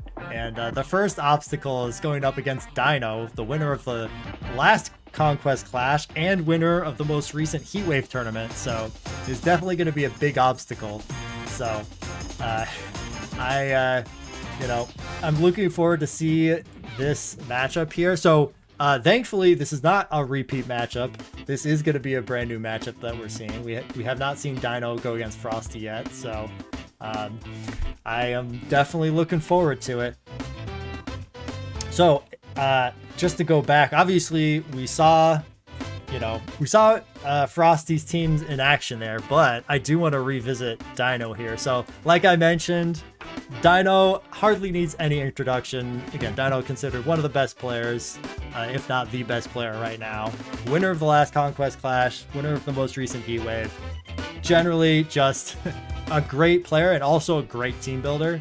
And I've been really impressed so far with the teams that Dino has come up with. Has brought, you know, one team that's basically exactly like one of Dino's recent teams. Another team that we've seen similarly, it might be, you know, very similar to another team that we've seen from Dino, but the third team, brand new, and also has some really spicy game plans to go with it, which is really, really cool. So Dino definitely, like, to me, is a player that likes to come up with these really cool, novel strategies. And, you know, obviously there's a couple ways of looking at it, and there's like the one extreme of I want to find Exodia, you know, I want to find that one strategy that's like literally unbeatable that just, you know, either completely shuts down your opponent's options so you just literally can't win, or just some like unstoppable combo. Thankfully nobody's quite found that yet. Back in the past, before it was patched out, there was a combination before with Trait Dance and Orgella's trait, Superorganism, and having that on a Hex Mystic, so Mystic could just use Hex and immediately come back to full stamina and not be wiped. That's been removed from the game, but you know, there's still the quest out there to find, you know, some of the most, you know, broken combos that are possible. So jumping over the teams here for Dino, this second team is the one I'm talking about. So this Masquery, as we saw from the games yesterday, the Masquery on team number 2 is absolutely the linchpin. It just so important to this team. So we see the drum on there and we see the Dispel. So Dispel just allows the other beastie to basically always attack and give you the option to have at least one you know, move left to be able to use one of your other plays. But it's really that introduce, which is surprisingly strong on this team. So it's really a combination of a couple different things. It's the combination of you can introduce something on your bench, and then on your defensive turn you can use Dramatic Exit on Diablo Saras. So you switch into the thing that got introduced, which is now tough, but also Dramatic Exit will give it you know, make it noisy, so it'll redirect the attack to whatever you switched in. So that combined with the fact that both Skull Copy and Fruit Folks have Flight means they can basically come in, take the hit with Tough, and then on the offensive turn, switch back out to Diablo Saras to basically repeat the same loop for the next turn. So yeah, I saw this yesterday. It was pretty tough. Hi, I'm late, everybody. Hey. Sorry about that. No, you are perfectly good, man. Again, first, so thank you for joining us, Nero. I'm so happy you could make it. And also thank you for hopping in like kind of halfway through the stream. Obviously no trying to... I'm not used to... I haven't been in here in a while. I kind of had to find my way around. Yeah, no problem, man. This Conquest Clash has been insane. The specific team I'm the most surprised about is that Dino's the only person who's brought Hopra, if I'm not mistaken. Yeah, you are correct. Hopra's only brought one time. Good lord, is this team aggressive as anything I've ever seen. I haven't seen Gremler used in an aggressive way like this, with forward pass instead of anything else. The double provoke potential is still there, but it's a lot harder to achieve without Hawkeye, right? Yeah, without some way to get it easy receive. I do notice that Dino has brought Steadfast and Hyper Spike, a very scary combination both to face and to run. Yep, absolutely. There's Bandicraft here with full focus dig, which there's so much things here that I have not seen or expected to see from Dino of all people. It looks like the use of Gremler here is to just guarantee dig, which of course it's Dino doing this. Yeah. The sports crimes himself. Yep. The sports crimes king himself. Yep, self-described playstyle being sports crimes just cracks me up every time.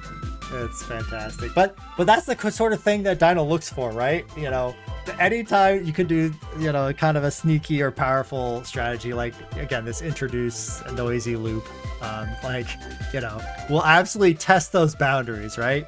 You know, we saw it with Super Hex before, and, you know, we've seen it with other strategies.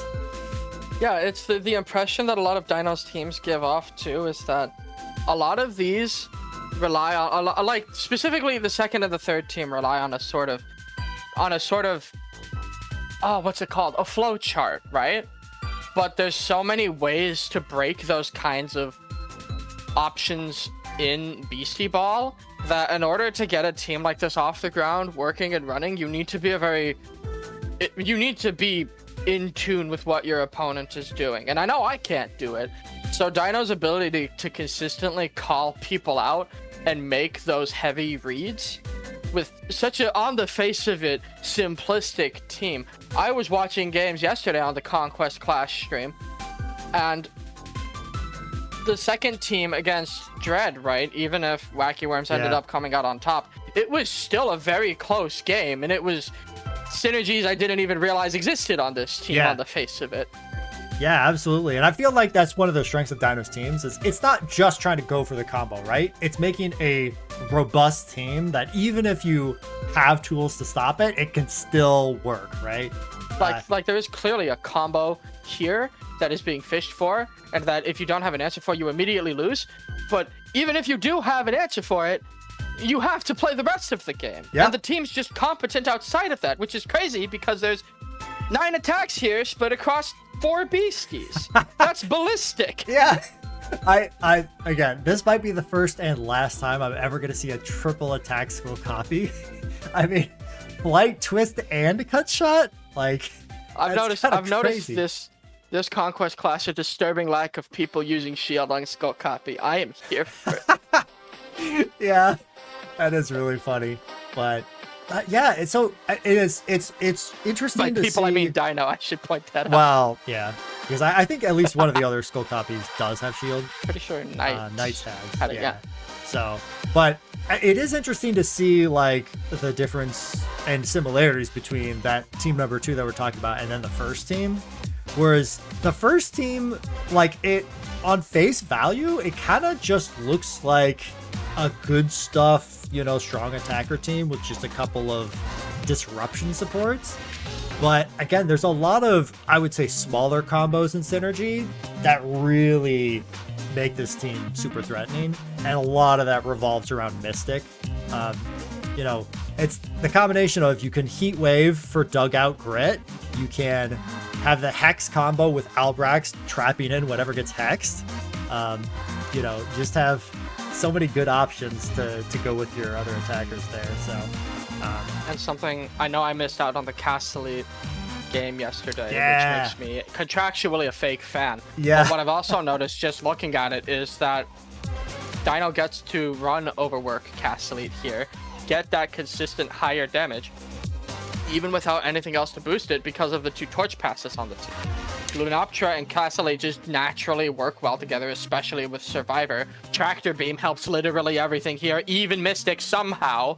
Yeah. It's crazy. The team is really brimming with synergy. If you take them in and really isolate pairs,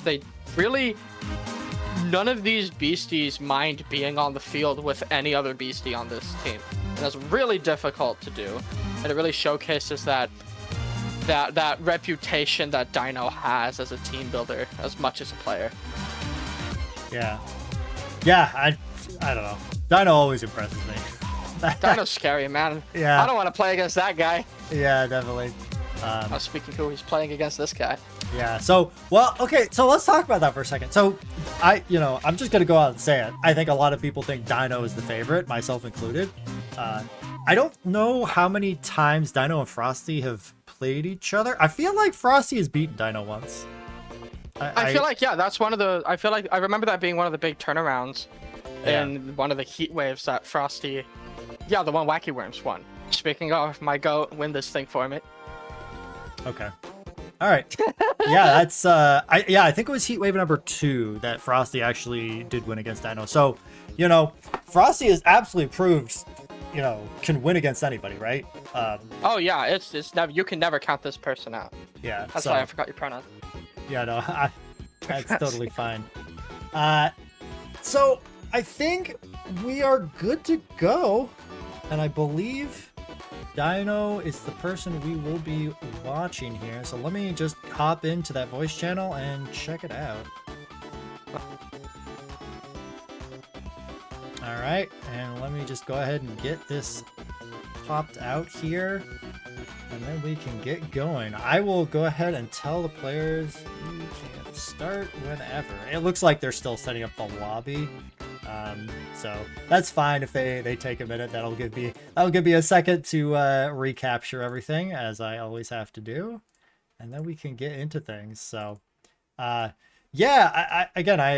curious to see kind of the dynamic between the teams Frosty has versus these kind of teams Dino has. I'm trying to think again, this kind of introduced noisy team that Dino has, I feel like it matches up I'm pretty well into Frosty's teams. Yeah, I'm turning it over in my head. There's no real simple answer that Frosty has for these. I absolutely put it on the table that Frosty can outplay anything with anything at this point. I can never count that man out. but oh yeah, definitely. just as a rule of thumb, is going to be an uphill battle, is what I've run in my head, from what I've simulated. Yeah.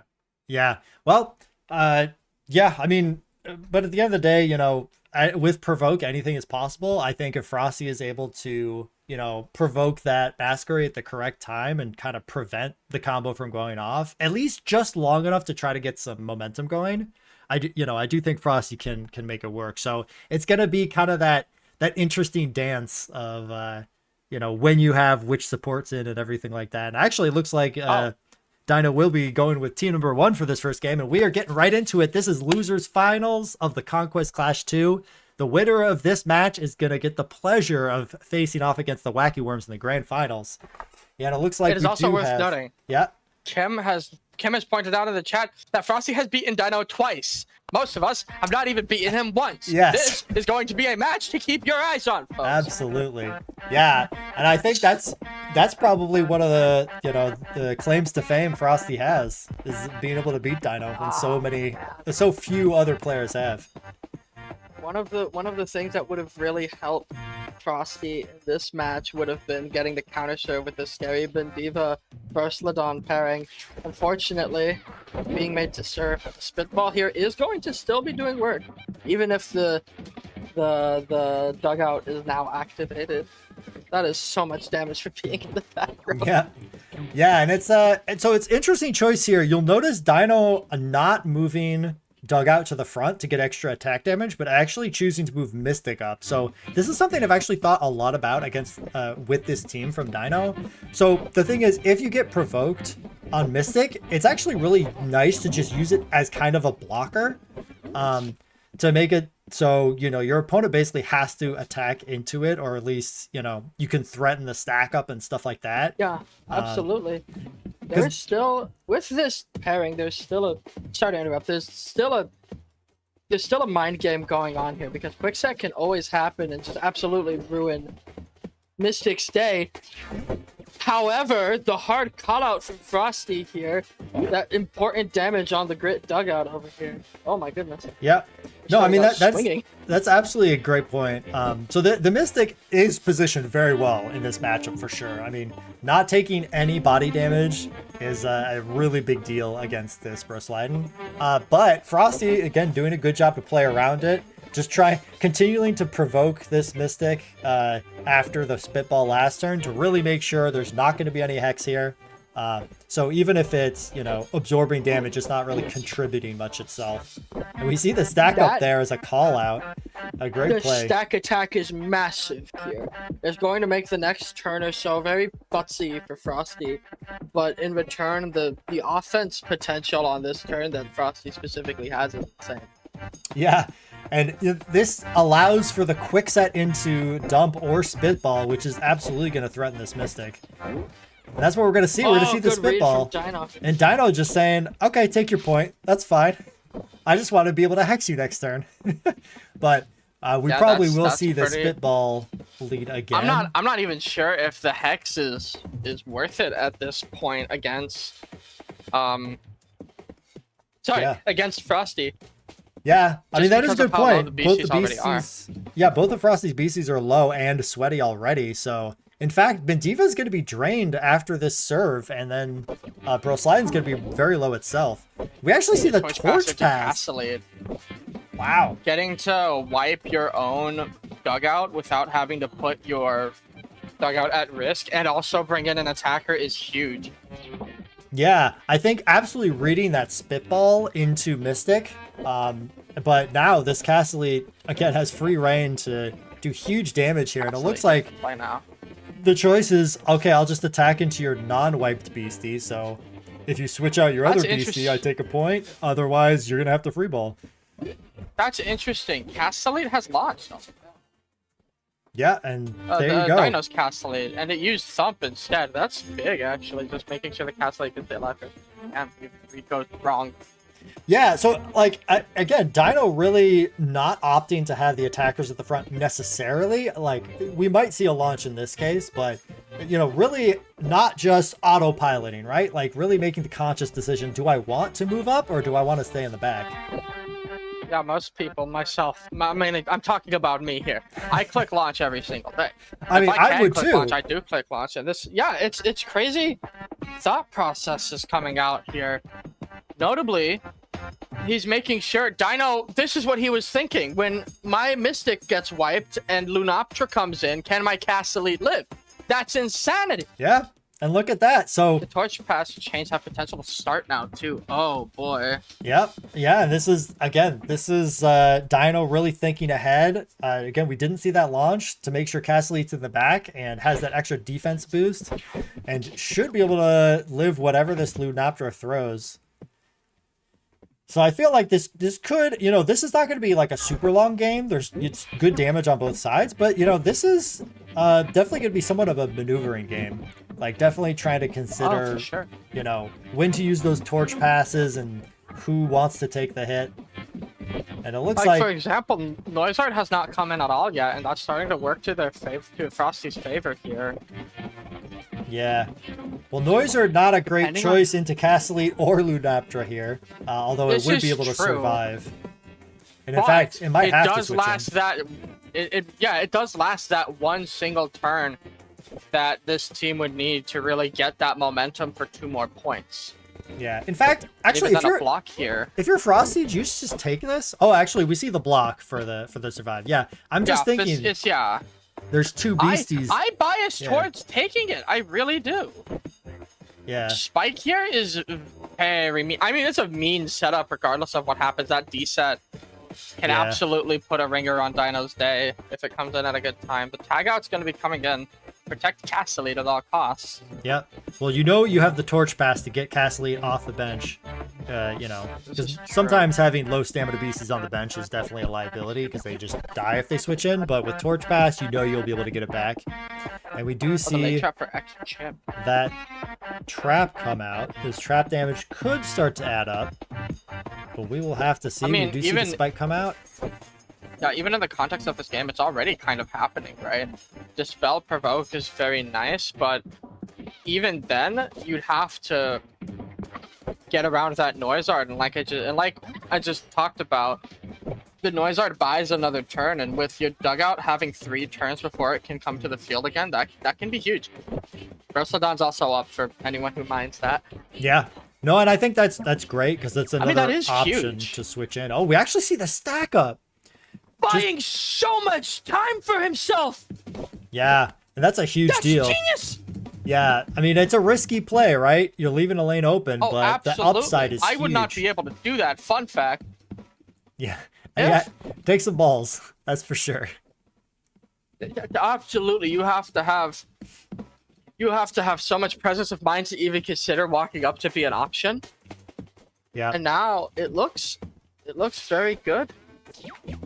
The block coming out. If Demanding Set comes out here, then Lunoptra has the potential to die here. Yep. This might be enough. And I think scoring here is a pretty big deal if it happens. And yeah, we do see that. Frosty going up 2-1. Dugout has 1 more turn. The Albrecht's on this field, meaning that Bandicraft will get chipped later. Yeah, and it's actually funny. Now, Tool is not able to target that Castle Elite, so Castle Elite can actually safely switch in there, but Dino's still one more route here. Yeah. The Noizard is still on the field. Yep. Noizard can always come in to take an attack and get out of bad 50-50 situations like this one. And then Bandicraft gets to launch another Tool if all goes well. Yep. The Provoke here, I get that. Oh, we might actually see a launch this time. Having to click it, Noizard comes in. That's mean. But Castle Elite being at the front. Oh, it might not even mean anything because the Provoke comes out, prevents the shield. Yeah, so I think we're gonna have to see a switch here. But the problem is Bandicraft can move up before clicking Tool. And if so this is a 50-50. It's either provoke or it's move up. Man! So you have to decide as Dino. Are you going to shield or are you going to switch out? I think shield is the correct play, but it looks like Frosty does that. Tempo against Dino of all people. Yeah, and just like that, Frosty wins the first game 3-1. An impressive performance. When's the last time I've seen Dino not setting the pace? Yeah. Yeah, well, I That's call back insane. to the 2 times where Frosty stacked up and, made a risky play that really paid off. No, that's insane. It is. It is. Frosty has a knack for staying cool and pressure. That's crazy. Yep. And it looks like Dino opting to switch teams, even though he didn't have to. And Frosty, forced to go with, it looks like, the first team now, the Quick Trap and Slap. And I'm excited to see how these 2 teams match up against each other, because the good news... these are 2 teams that want to blow you up really fast. Yeah, and actually, I think this is it's a really weird situation, because Albrax can stop manual switches, but Frosty's serving again. Yeah, but Dino, Dino has a lot of options to switch out that aren't clicking tag out. You have the dramatic exit, and you also have 2 flights. That is ballsy. Frosty, you gotta calm down. I mean, I'm here for it, but that's insane. Going straight into the jaws of fire here, giving our Mantis exactly what it wants at the low cost of 1/3 of its health bar. Yeah. Good God.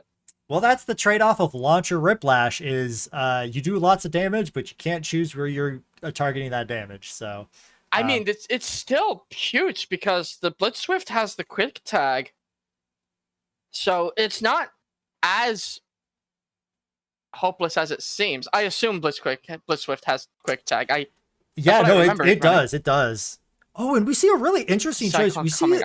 I actually don't like this. Trying to go for the Cyclone, but the thing is, like, there could have been a quick tag into Albrax, and then that our Mantis wouldn't be able to switch out. But instead, we're going to see a dramatic exit here. I mean, the dramatic exit kind of just doesn't do anything if you bring Skull Copy into the front. Yeah, you've just made Skull Copy angry for no reason, is what I think, because Skull Copy comes to cover it anyway. Well, but again, Skull Copy got introduced last turn, so it is tough. So it can basically take a free attack here. This is true. And it's not like it's gonna be using any support moves anyway. What support move does it have? Twist? Yeah.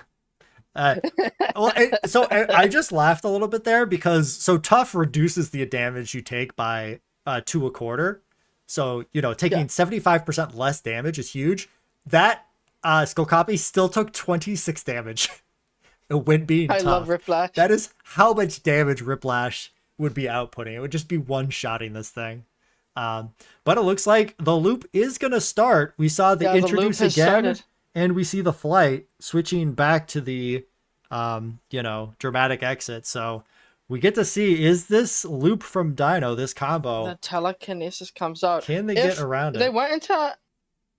Does this team have Provoke? I forget, because I know Albrax gets Provoke. Yeah, Albrax, I believe, is the only source of Provoke for Frosty. So I if firmly Albrax came believe in here, this could have been very devastating. Yeah, I firmly believe Albrax needs to come in at the correct time and, shut down this combo. Well, I mean, yeah, no, it has to. Frosty can pick their moments. We just saw that even. Yep. And even with such a reliance on our Mantis, this team can still do work. But the problem is that it has to do it without our Mantis for 4 turns. And I imagine one of these 2 players would really like 4 turns to just hit buttons. Yeah. Well, I think that's a really good point. This our Mantis from Dino is like 70% of the team's damage. Power forward plus, getting hit with Ricochet is a huge damage boost, but the rest of the beasties on Dino's team are really mostly there for utility. I mean, you do have Scream on Frou Folks, but it's not getting any damage boosts. And also, as far as Dino's priorities this game go, he's nailed down his one really big loss condition here, which is in fact Riplash. If Riplash, because look at that, what Riplash does to people when it looks at them wrong. Actually, yeah, that was I don't know if that was a misclick or what happened. Maybe I just missed something. That did look pretty brutal. Yeah, I was expecting Skull Copy to switch in the front, because I thought Skull Copy got introduced. Yeah, I did too. That's very strange. Yeah, But regardless, so Frosty is actually able to take the first point here, and honestly hasn't even taken just over half your health back? that much damage yet. This is true. Like, what? Blitz Swift has some chips. Whiplash is about to die. Nothing has changed. Yeah. We have the Waddle, the notorious Waddle. We have Albrax and what's your face? Voltoxin. That's right. Thank you. Kim, that lives in my head. Well, so I at least the good news for Dino here is this Whiplash is so low that, you know, it's basically gonna have to switch out. Yeah, it can't now. really do anything. And actually just gonna the take biggest brain the knockout, cyclone. It forces a free ball. Yep, absolutely. So this free ball serve basically means, you know, Frosty's gonna have free reign here. And it's trapped the one beastie that it's allowed to trap. One of two beasties that it's allowed to trap in Plumask here. Or Plumask? Masquerade. What am I doing today? The other mask. I could totally actually see why that might happen. Yeah.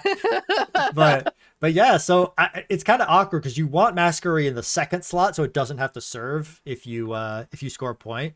And it looks like we actually just see the hard tag out here, but we could see Albrax come in and stop this tag out. I'm kind of curious to see what the choice is. It's, you know, it's got to be switching into something. It doesn't have attacks. The quick attack's going to come out. Who comes in? I can only assume it's Albrax. Yeah, because the other option is Waddle, but I don't think you really need Waddle right now. To the side. Oh, interesting stack up. Going for a Soul Crusher. Strange. So actually, I mean, I can see it. I can see it. Huh. There's two provokes on the field. No, there's one provoke on the field. That's a not the best 50-50 to be stuck in, but there's worse ones. Yep. And also Diablo Ceres gets trapped anyway, so clearly it was something Dino didn't want happening with Skull Copy there anyway. Yeah. Yeah, it was just really interesting because Skull Copy does have flight, so it could technically use that to get away also.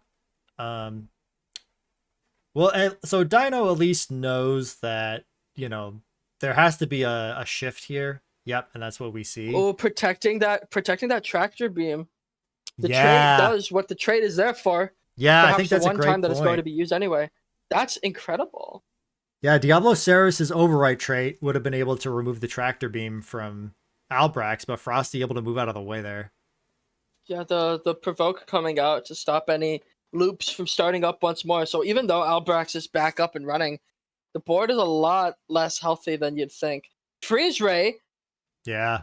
But the rhythm, the last turn of drum to prevent the nervous. That's insanity. The introducer is going to come in on the side of Dino, or will it? Well, the problem is introduce doesn't really do anything because you can't. Well, actually, Whiplash is alive again. Is the problem? No, actually, I think this is fine because you can target Spitball into that slot and it's guaranteed to overwrite. Oh yeah, no, you're right. I was assuming they weren't stacked up anymore. But yeah, the stack attack does not work anymore. But Dramatic Exit is still unable to be used, so it is technically a 50-50 as far as who takes the more important damage here. Yeah. If I'm here, I have no idea what I'm doing if I'm here. I'm completely clueless. Yeah, I think from Frosty's perspective, you have to just target the Masquerade because not only are you like, you know, they technically could switch into either slot, but you really don't want to activate the power forward telekinesis into the roll shot. 76 damage. That's a lot of damage. For the main beastie to get this loop started too. Oh man. Yep.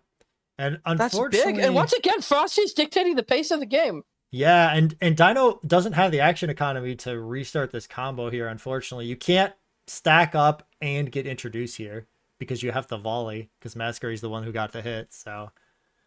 I'm curious to see what the choice is. It might just be a drum instead to try to just get some healing. It's crazy that Skull Copy was putting in a lot of work yesterday. We saw that against Wacky Worms. Yeah, Wacky Worms specifically is who I saw it against. And in this case, Skull Copy seems to be more of just a filler beastie, which is crazy. This thing is so huge. The call out is also insane. Getting Waddle in there safely. Yeah. Ooh man.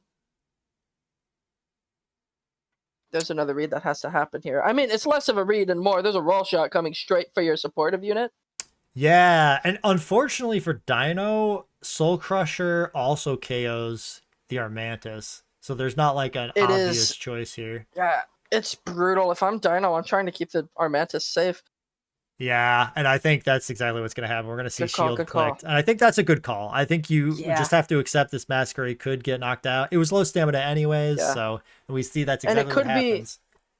It could be worse. It could be not Waddle in serving right now. It could be Whiplash. But the safest play for everyone. That is true. It is a Waddle serving with careful shot, so it's definitely not the scariest serve. Yeah. For once, this Armantis is caught in a position I haven't seen it in very often, in the back square where it really does not want to be. Yeah. Yeah, and unfortunately, even worse, it is sweaty here, so it's definitely a beast you'd love to just sit there and, always be a threat, but it being sweaty, it does have that even timer. One time. Yeah, Chant would really be useful here, but unfortunately, Masquerade's move pool is too good, and it suffers from 6-move syndrome. Yeah, Masquerade wants a lot of moves for sure. It is tough sometimes. Would. Oh, but actually, sacrificing Dino... the Voltoxin here. Yeah. Yeah, that was just definitely... to make sure that this counter surf. That's intentional, I think. Yeah, I agree. That must have been an intentional choice by Frosty, just to reposition the Shark in. Yeah, the Blitzswift can't really come in here. Oh, yeah, look at that. The Blitzswift, not enough stamina on the bench to survive the sneak attack. I think that's actually kind of a big deal. Albrecht can come in. There's a Waddle here instead. That's fine. Yeah. This is scary. This is very scary if you're named Dino. Yeah, well, but the good news is there's really no boosting coming out here. Because you don't have the quick set or anything like that. So with a block, I believe everything should survive. I didn't see the if Waddle careful shot skull copy, then Armantis wastes his shield. No, I'm thinking too big brain. Oh, we actually see a free ball there. The free ball to protect itself from getting front row. Was that? Because if it gets front row right now, it's dead. Oh, that's true, but does it have thump? I think it does. It's yeah. So I wonder if Frosty ran out of time there. Mayhaps. It's a very strange. It's an uncomfortable situation to find yourself in. Oh, for sure. Any one field state we've seen across this set so far. So I don't blame them.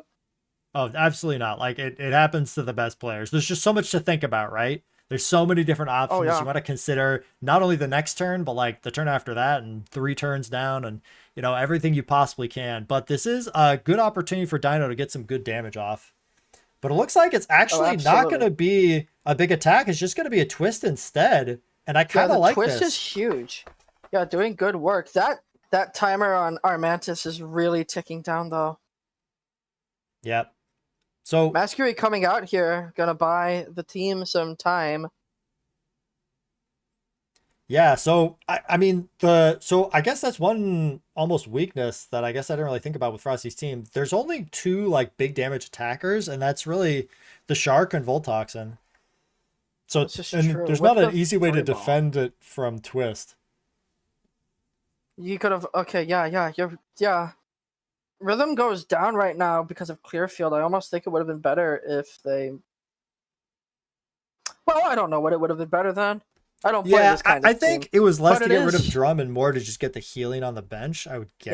Yeah, the introduce for Diablo Ceres here is very intelligent. Without the power forward, Ricochet doesn't really do much. Hitting into Waddle here would be brave. Yeah, I'm kind of wondering what that's covering. Maybe just afraid Very Albrax. Brave. Oh my goodness. Yeah, might have been afraid of Albrax switching into the front, which Ricochet would have knocked out Albrax in that case. Okay. Quickset comes out here. That might not be enough to kill Masquerade. Well, and this is the downside of Launcher, is Launcher has to go straight forward, and you have a tough beastie on the bench that you can switch in. So this is true. So Dino just not as afraid of boosting. I keep forgetting it's running Launcher. I only ever run Steadfast. Yeah. Again, Launcher are so different. Is so strong, but it does have its downside. We actually just see Careful Shot instead. Yeah, I'm a fan of that personally. We're gonna have to see some sort of Albrax come in. The problem is where Albrax would go to shut down this loop to make it another 50-50. Riplash would still need to be in here. Launcher could be removed as a trait. There's so many options to go through. Dino picking apart the game one move at a time, one this is a big decision. A piece. Because the problem is this could decide the game here. Yeah, if Albrax switches in and does not get spitballed, okay, it's not an Albrax at all. But the problem is Albrax could have provoked the Diablo Ceres, and then it would not be able to dramatic exit. But looks like there's not going to be a provoke out here, so it should be guaranteed. But the problem is there's only one more opportunity for our Mantis to switch in here, even with Tough, because it does have all those sweaty stacks, so it is going to be drained after this next attack. This is true. And we already saw Dino struggling to maintain 4 turns against this team. And then after that to manage to maneuver Masquerade back in here. What do you think? Do you think he has another 4 turns left in him if the worst comes to pass? That's a good question. I think there are other options for Dino here. But the problem is that the damage output is just going to go way down. So I do think... Well, actually, wait, does this ricochet... How much damage does this ricochet do? Is that enough to just knock out anything that switches in? Oh my god, game? Wait. That might be game. Waddle doesn't have its ability anymore. Because of Diablo Ceres. Yeah. So, and yeah, it didn't look like moving back let it survive. So this might be it here. It does use block, but it's not enough. And just like that, Dino strikes back, taking game number 2. Oh, I barely saw that. Yeah. Oh my god. Well, these games are insane. Yep. And Dino finally, getting a good win with this. Getting on the board in this matchup and getting a good win with this introduced noisy team that unfortunately failed to get a win against Wacky Worms yesterday. But I think that's going to be a big relief for Dino. And now going back to the first team, we're going to get to see that again. And it's Team 1 versus Team 1. So if we were going to see a heat wave match, this might be what we see, is the primary teams from both players. Most people put their best teams in the first slot, I've noticed. Notice how both of these teams have an Albrax. And notice how one of them has a Castle-Elite, my boy! There you go. Finally! Castle-Elite represent. And it looks like we do see the launch here. Yeah, we do see the launch immediately. Blitzwift. Dino looks eager to get a win with his first team. He tried to get it in the first set, couldn't really manage it, and now on to the second after a very close win with his second team.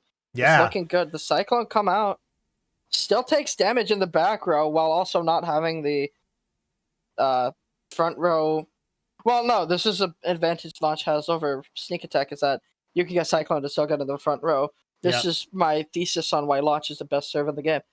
Yeah, I mean, it's certainly one of them. That's for sure. Mystic coming in here. This is a good play, I think, just in general. Yeah. Confident pass coming out. Yeah, and this is the strength of Mystic. So this launcher Riplash has to attack straight forward, so you know exactly where the attack's going to go. And because Blitzwift was the one that got hit, it cannot both quick tag and have its ally come in. But we do have the Albrax switch in to stop that tag out. Dude, 95 damage. Without the survivor stacks, the torch passer of the team, the main beating heart here is stuck on this field with nothing it can do. That was genius. Man, that was a huge play by Frosty. With no I didn't even to see stop that. The block either.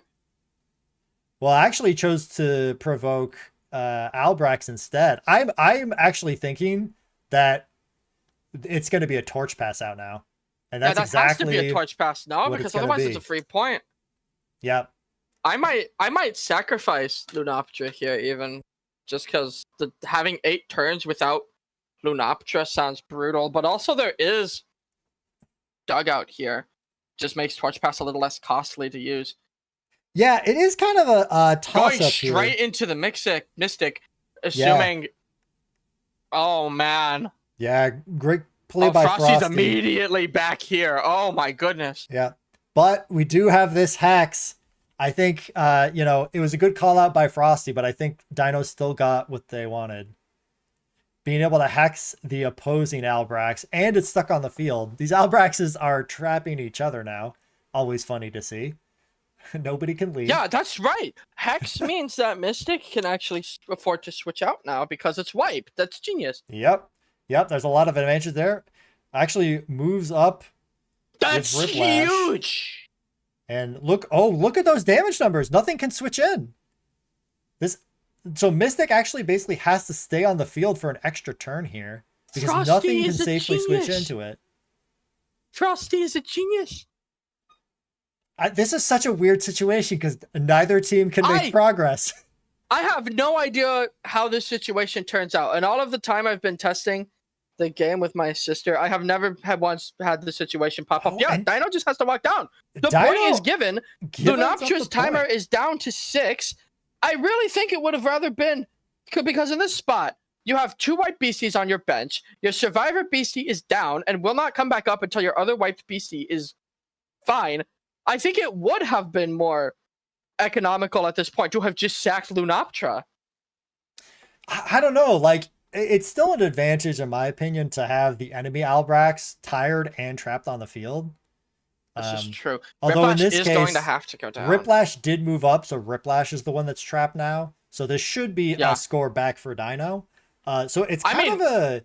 I don't know. It's still an awkward position. You would still rather not have 2 wiped beasties on your bench, obviously. So, you know. Yeah, but I think it's a pretty there's definitely game. something to be said. But it was still, that was a tricky situation. I don't think I, for example, would have been able to navigate that spot if I was Dino even half as well. Yeah. And even on Frosty's side, it was a very tricky situation to play out, and they just made brilliant move after brilliant move. Yeah. And this is kind of an awkward situation now. So this the quick tag means has this powerful roll shot, which is enough to take out Dugout. Are we actually going to see... Oh, we're going to see Torch Pass back into Mystic to try to get another Hex. I kind of like this. That's kind of huge. If you can Hex the Voltoxin while the Shark is down, then Frosty's team has almost no offense. Telekinesis, though. I didn't calc for quite that much damage. I assumed Blitzswift was going to quick tag. So I think if it's roll shot, I believe Mystic survives. Oh, but it's not. It's on Albrax, and it survives with 2 stamina. Oh my goodness! Albrax is back on the field, by the way, with that Hex. Oh man! Voltox is not able to. This is a huge back and forth. Okay. Yeah, there's the equivalent of 4 wiped beasties on the bench, and one of these beasties is at 2 health. Man, This is a strange. What the heck is going on here? What is Beastieball about? This is one of the weirdest games I think I've seen so far, and it really. This must be that far out stuff they keep talking about in the dev channel. Yeah. Oh, and actually, Frosty switching back into Albrax, and it just became not tired. So now Dino's Albrax is trapped in, and it can't switch out. That's insanity. So it's going to be a guaranteed point here for Frosty. And if Frosty they want to still take comes out. Frosty comes out on top in this exchange. Because look at this. The bench is relatively fine. More so than Dino's. Beasties are sweaty and or wiped. Yeah. Oh my goodness. Yeah, I don't remember what the countdown is for Lunaptra, but that Lunaptra really needs to come back like right now. Silly slot. Oh, that's a fascinating move. So actually choosing not to take the point. You can't use launch. You can't use launch in this circumstance. Yeah. If you can't move forward, you cannot use launch. So you're stuck with thump. Yep. Wait, what do you mean? What do you mean? Oh, they changed this? Okay, I was about to say, it looks like you can use launch, you just won't move forward. Yeah, Nero, you said something on stream, so we patched it in the same millisecond to prove you wrong. Yep. Just for you. Cast Elite expert, my ad. Yeah, but okay, so from Dino's perspective, the Lunaptra did come back, but now both of the beasties on the field are quite low. Riplash on the field. Oh, and Riplash. Okay, so again, the good news is if it's Riplash, the one attacking, you know which slot it's going to hit into. So the bad news is that you can't really switch your Mystic in here because if a white beastie receives any attack, it just does go. It does go down.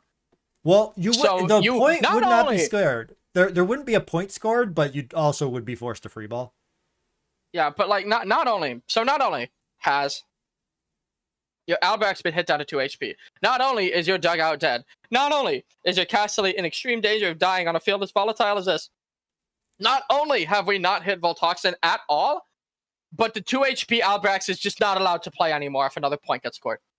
Well, this is insanity. Yeah, I mean, we're going to have to see that torch pass for this Lunaptra, but this is just a really tricky situation. We're just going to have to.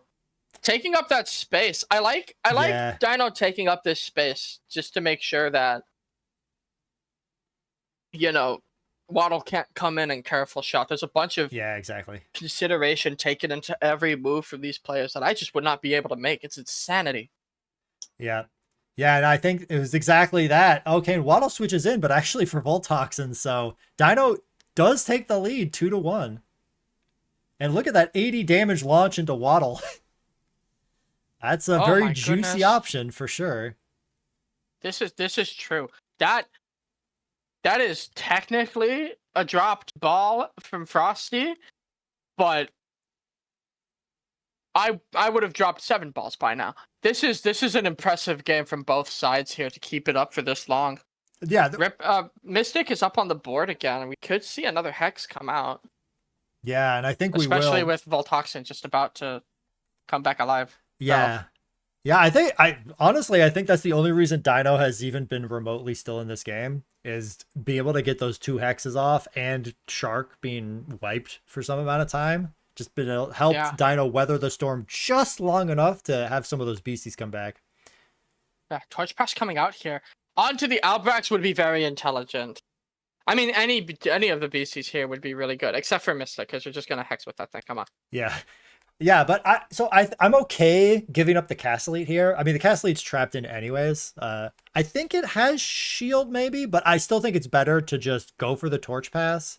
But it looks like we do have the Provoke is going to stop the Torch Pass and too angry to Torch Pass. Yep, and we see the wiped on Castle Elite. That's bananas. Yep. So Frosty basically calling out exactly what's going to happen for Dino, and Davy Jones the Mystic has to is going to come in now. Yeah, perhaps earlier than it would have liked too. Dugout only now able to come back from the dead here, but at what cost? Yep. So the good news is Lunaptra should be able to Torch Pass, it looks like, on defense, but that means you're basically forced to hex the Albrechts to make sure it can't just re-provoke you. Yeah, this is a heavy 50-50 to get, by the way. But neither BC lives a spike at the front row, if I saw that correctly. Voltoxin does, but you can only put Voltoxin in one slot. Dino's sort of agonizing over this decision right now. Yeah, whether to go for the win or try to play for a longer game. But I think it's actually okay to play for the longer game. But Dino says no. Dino says, I want to win right now. Dino's pulling the trigger. And yeah, we do see the Voltoxin come in. Yeah, this is just a really tough spot because now you can get provoked again and stop Torch Pass yet again. And this freeze ray is enough. But no, this is the problem, is Telekinesis, Roll Shot will kill Davy Jones. The walk-up freeze ray will kill Lunaptra. This is a very scary spot to be in. Dino deciding to disengage by just walking back. The provoke coming out. Oh, and it looks like going where? Dino found the way to survive. Barely surviving with 2 Now here's stamina. the horrible news. Now here's the bad news. The dark side, if you will. Hex is dangerous here. You can't walk up. You cannot boost in any way. And your only method of shutting down the Voltoxin leaves the Riplash free to come in and bully the hell out of your team. And the problem is if you hex, Lunaptra is going to be drained next turn anyway, so you'll have 2 wiped beasties on the field. This is also true. So you can't really hex here either. You just have to dispel and hex anyway because you're a legend. And Dino goes for it. And play to your win condition, baby. Who cares? Yeah, so basically, and Frosty basically reading the hex and switching out. There's both beasties here. But this is so interesting. This is horrible. This is the 50-50 of a life.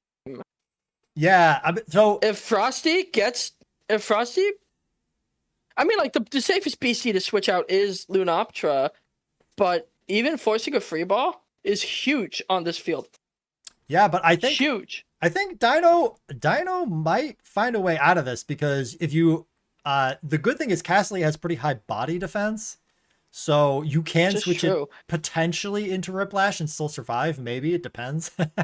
Yeah, Torch Pass is coming out too on Dugout, I'd assume. That's a good point. And yeah, that Mystic trait still being active even when it's wiped, so it's able to receive and not take any damage here. Oh, but Provoke. Yep, there is definitely the threat of Provoke here to stop a Torch Pass. So we're going to see a free ball from Dino, and really the question is, does Frosty have a guaranteed win here? I'm trying to think, is Confident Pass enough? Well, the problem is, like, yeah, you can try to boost the Shark, but... You're free balling into... Who? Yeah, free balling into the Albrax to stop, like, a double Provoke and then Thump. I would assume, that's fair. But also... But that switch... Oh, man! That's Cyclone. No, it was forced by Cyclone. Oh, that was a Cyclone. This is insanity. I totally missed that. This game is completely fucked. What's happening? Where are my hands? I have feet and legs. And I think and Dino protesting the stopping tag out, and just like that, Frosty takes game 3. 2-1. That's insanity. Man, I didn't even consider the Cyclone, but Frosty realizing that if you Cyclone, the next beastie to come in is that 2 HP Albrax, and able to... That was horrible, the 2 HP game. Albrax. Like I thought it would, the 2 HP Albrax coming back to bite Dino in the worst time possible. Yeah, and Dino actually thinking maybe it's just time to switch it up, you know. Go for the other team and then come back. But yeah, this is tense, I would say, for sure. This is scary. And now we have the Hopra Riplash Shloom offense team for Frosty to worry about. Consider this the final boss. Frosty won the last match, so they are being made to serve again. Yep. This could be brutal. There is no anti-redirection. Someone pointed it out in the Twitch chat. There is no anti-redirection on the side of Frosty here. Yeah. I do think this team from Dino has a very good shot of winning the next match. This is a very aggressive team with a very strong combo, and if you don't have anti-redirection or like a plethora of front row moves, it's pretty hard to stop. So I do feel like Dino is going to at least have a pretty good chance of forcing a game 5 here. And here we go. We're getting straight into it. And we do see this final team from Frosty. Frosty has to win with this last team to win this match. And like you mentioned, does have to serve. And it looks like it's going to be potentially a sneak attack serve. That might be dangerous, putting yourself in the front row, but actually I don't remember if it has oh, it looks like there's just going to be a Cyclone to get this Armantis out of the way anyways. I didn't remember if it had shield or not. But yeah, Cyclone is a really nice way of just rearranging your opponent's beasties to a situation where they don't want to be in. Yeah, for sure. It's a very tough spot for Dino, for both players, really. I don't think either player would like to have so much on the line here, but here we are. Yeah. And they have it, so to take it, they must go. Yeah. All the way to the end, to grand finals against Wacky Worms. Yep, whoever wins this my God. has to face Wacky Worms, so we'll have to see how that goes. So we do see this Hyper Spike. It is actually enough to threaten this Clydarn. Good God almighty. Oh, and actually goes for a Cyclone of the Gremler and then just get Hyper Spiked. Holy crap. I'm so sorry, crying child. Man. Oh, that's a great start for Dino, that's for sure. These are high-risk moves, by the way. Hyper Spike, super commit? Yep. Dino is not messing around. Updraft? Into hold on. Updraft, dig, tactical pass. That would be kind of cool. Yeah, that is going to be a lot of damage. I don't think it's I don't think he should. I don't think he should even. Yeah, I don't think that's I think Beetleback is a bit enough. too valuable for this game. Because that's only 3 boosts.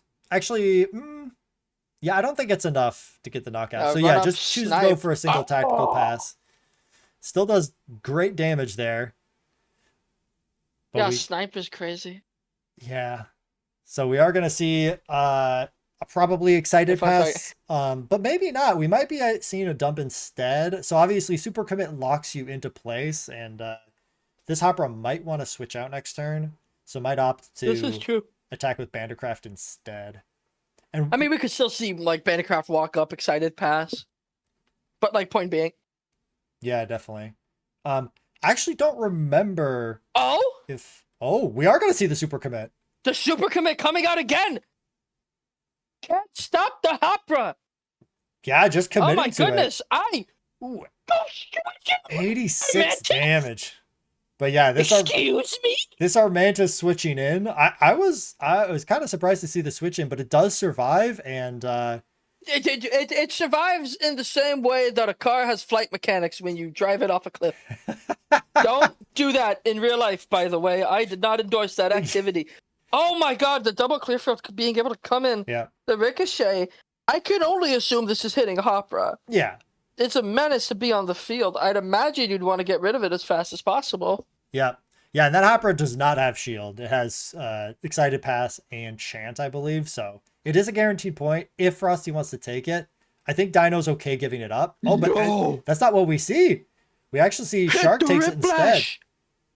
Oh my god! We don't have shield on the Armantis! What are these people doing? This is the hyper offense to end all hyper offense!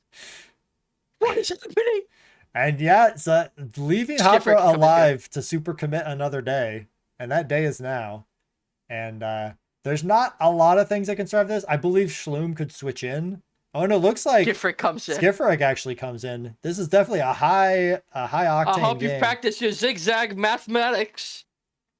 Yeah. Spoiler alert, everything dies. Rules of the game, Skifric wins, everything else loses. Well, I actually like this Cyclone option. This is there is a Cyclone option, but but actually that is just kind of true. Oh, the tactical was that pass a Cyclone? can come out the Clearfield does happen. That almost looked like it was a Cyclone on the Beetleback. It should be on the Skifric. I can't see any reason why it wouldn't. Yeah. That zigzag can hit either or. I would almost prioritize hitting the Riplash, but Dino, this Hopper is causing a lot of problems. Yeah, definitely. Dino was definitely checking some damage numbers from serves, though, I think. And yeah, actually did Cyclone 59 damage. Did Cyclone the Beetleback, but what this does is it actually forces 2 low stamina beasties for Frosty out on the field. So Dino may be thinking, I'm gonna get wiped regardless of what I do, so let me put you in a bad situation when you have to serve. And so now I don't even know, because at this point something on Frosty's side has to go down, or else what happened to Dino last game will happen to Frosty this one. Who would you prioritize sacrificing first? Yeah, I mean, yeah, this is tough too, because I believe Hopro with super commit and high spirits is probably enough to kill anything with serve that's low stamina. So like you have to switch something out here. I feel like I would probably switch the Armantis out just because it has more stamina, but it really is a toss-up. Skifrig can make us math experts scratch our heads in utter confusion. Oh, we see the shield. The shield comes out. That does keep it safe for the next turn. Yep, with that recent change to shield making it give 2 tough means even if you guess wrong and there's a point scored, you still get tough for the serve next turn. Thank you very much for that, Greg and Damien and Ray. I forget all of your names. I'm so sorry. Yeah, but yeah, thank you to the devs for making that change. It definitely helps a lot of players that it's a less of a feel bad moment when you guess wrong with shield. So, absolutely, this definitely helps. I like this switch to Clydarn here because it does threaten the front row at the same time that Hopper wants to switch out. But it looks like Dino actually making the right call and thinking that Frosty might get greedy here and try to do a lot of damage. And I mean, even that getting damage on something like Bandicraft that survives a lot of your team's strongest attacks is just kind of good. Yeah. even if it is only 53. I mean, okay, just God. for clarification, that would have one-shot some beasties.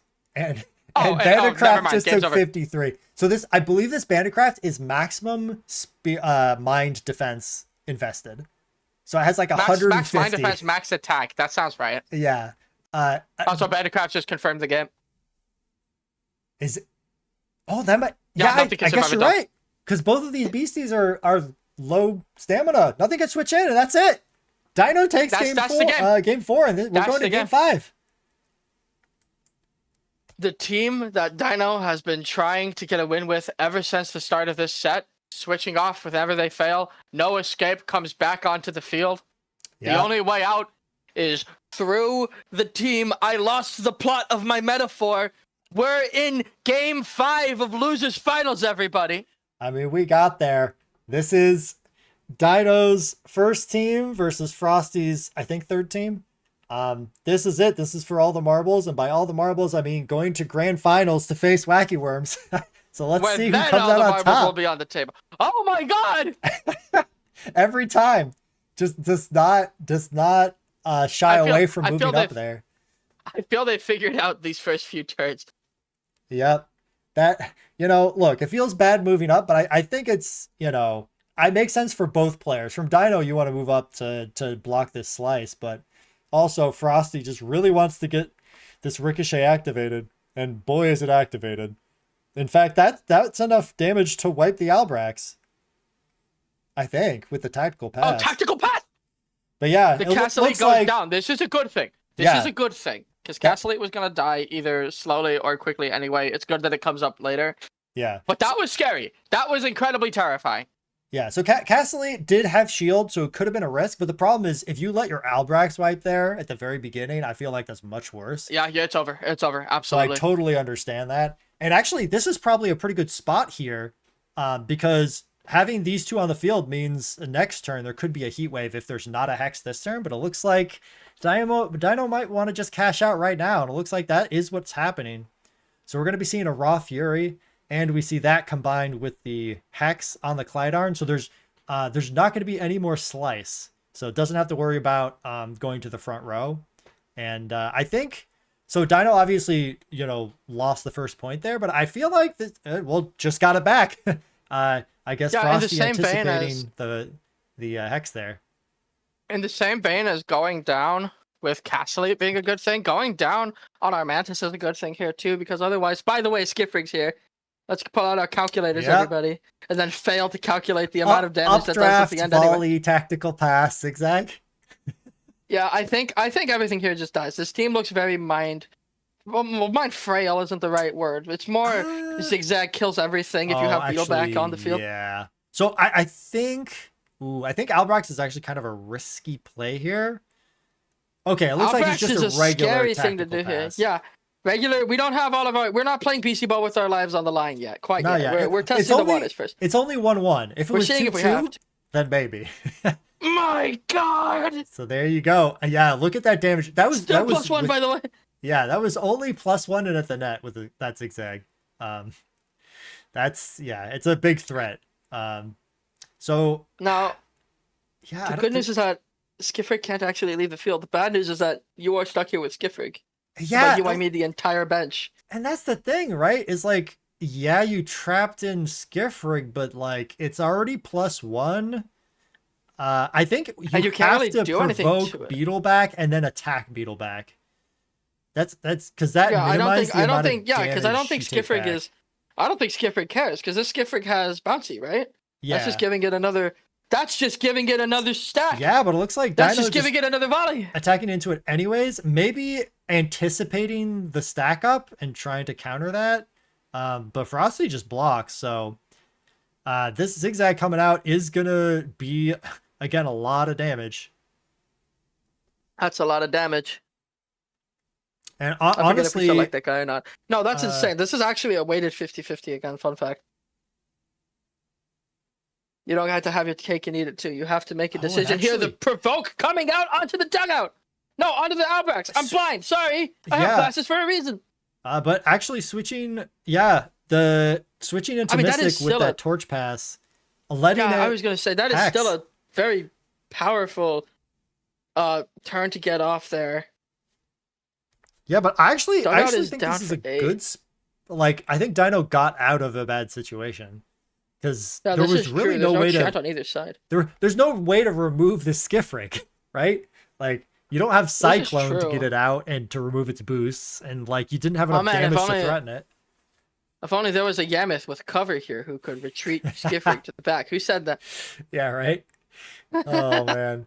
But yeah, so actually I think either of these are good choices because Armantis is not really going to be able to do a whole lot of damage here. It doesn't even threaten the Albrax here, I don't think. I think I would have tried to. Yeah, I can't move to the front. I think skiff rig. What the hell are you feeding this skiff rig that it lives? Yeah, if this skiff rig moves back and actually lives, that's kind of... This bird is insane! How can I get one of these on my team immediately? What's that? I can buy Beastieball for $25? Yeah, how about that? Yeah, skiff rig is actually like pretty tanky while also being able to do a lot of damage. And yeah, it looks like Frosty did anticipate it and move back. So, yeah, but again, that's insane. The sneak attack is going to be able to come out here. Now, there's a little bit of a sort of mini game that Frosty has to do. Frosty, of like which would you rather hit, the Castellate or the Lunopter that's coming in? Skiff rig's not going to be able to enter the field again. So if I think hitting Castellate is, definitely going to do more damage. So, and it looks like that is with the choices. It does. I mean, that means you can get a spike off if you want, but Thump probably does more damage anyways. But the other thing is, there's nothing. Yeah, this team is not. This Castellate can't really switch out because there's nothing on the bench to take the hit. Oh, but never mind. The Mystic is about to come back. Mystic is about to come back, but this is a very dangerous spot for Dino still. Because if you hit Skiff Rig expecting it to switch out, the safest thing is for Armantis to go down here. Yeah, Shloom comes in. That's what we see. That Beetleback's going to start looking very scary again here in about 5 seconds. Yeah, actually, I like Dino's position here. Obviously, Dino's up 2-1 now. But also, this was a very scary. The Skiff Rig and Armantis are both out of commission for a while. And the thing is, even though Skiff Rig won't be tired, it's at 16 stamina. It's true. Although the Shloom, I think the Shloom has Torch Pass. It does. It's still alive. This Kaleidarn has been doing so much this entire set, by the way. This entire match, I should say. In fact, wait, can anything... I don't think anything can switch in and survive here. Yeah, because Tactical Pass, Tactical Pass does just kind of ruin every single beastie here and their day. Yeah, I think... That's crazy. I think it has to give up a point here. Oh, switching into Mystic. I feel like that's a mistake, because I feel like this is just going to one-shot it. The Mystic comes down. Yeah, and the Mystic goes down. Not on the board anymore. Wait, and that's it. Nothing can switch in. This close to coming up. Oh, Albrax can't survive. That's it. That's it. Game. Frosty got game. Shloom is won. Shloom is won it all.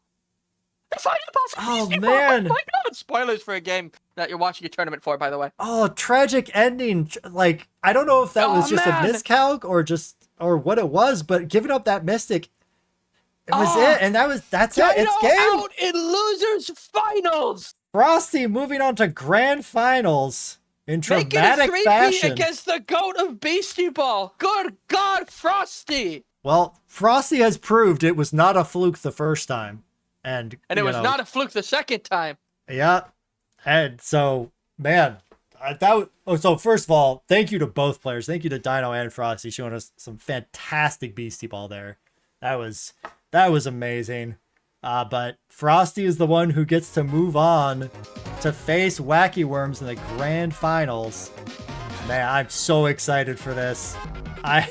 There's so much I want to say about this, but I know we've been going for a little while. Well, first of all, do you have any last thoughts about the match we just saw there?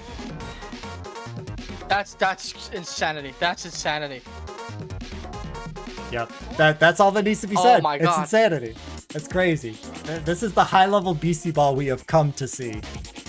And that's That's nuts. That's nuts. I'm so glad I get to be here, sit here in this CC2 Dino room, voice call, and commentate these matches live. By the way. Yep, that's for fantastic. for our beloved community. This is the best Beastieball I've seen in a while. Yeah, this is super hype. This is fantastic. Now, this is great. I know everybody's super excited for grand finals, but Frosty has just had to play 2 matches in a row. We're gonna take a 15-minute break before we go into grand finals, just to give Frosty some time to recover, go to the bathroom, get water, and also for us as commentators, take a little break. But in 15 minutes, we will come back, and then we will go into the grand finals of Conquest Clash number 2, Wacky Worms versus Frosty. Stick around, we'll be back. All right, we are back with the grand finals of Conquest Clash 2 between Wacky Worms and Frosty. This has been a crazy ride. So it's funny that this is actually a repeat match from the very first round where Wacky Worms came out victorious over Frosty. And that knocked Frosty down to the losers bracket, but Frosty then went on to beat Knight and beat Dino and get all the way back to grand finals. So we're going to get to see a repeat. Will the outcome be the same? I don't know, because for those of you who did not see day 1, Wacky Worms versus Frosty, it was extremely close. It did go to 2-2 game score, and it was just Wacky Worms taking it at the last second. So I feel like this could go either way. Sorry, I'm late again. No, you're good. This seems to be a habit of mine. I was just saying how this is going to be a rematch of Wacky Worms versus Frosty. It was a very close match last time, so I think it can go either way, honestly. Seeing that both of the teams that the players have brought, it is going to be a very intense game at the least. Yep. And I do want to remind everybody, this is a double elimination tournament. Wacky Worms has not lost, but Frosty has. So what that means is... Yeah, do you want to explain that? Yeah, if Frosty wants to take Conquest Clash, first Wacky Worms needs to lose, and then Frosty needs to win again.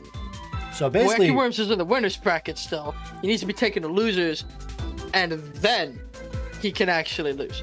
But for now, Frosty has a climb ahead of him. Yep. Jesus. So Frosty has to win 2 sets against Wacky Worms, which I have to say not many players can do, but Frosty has the capability.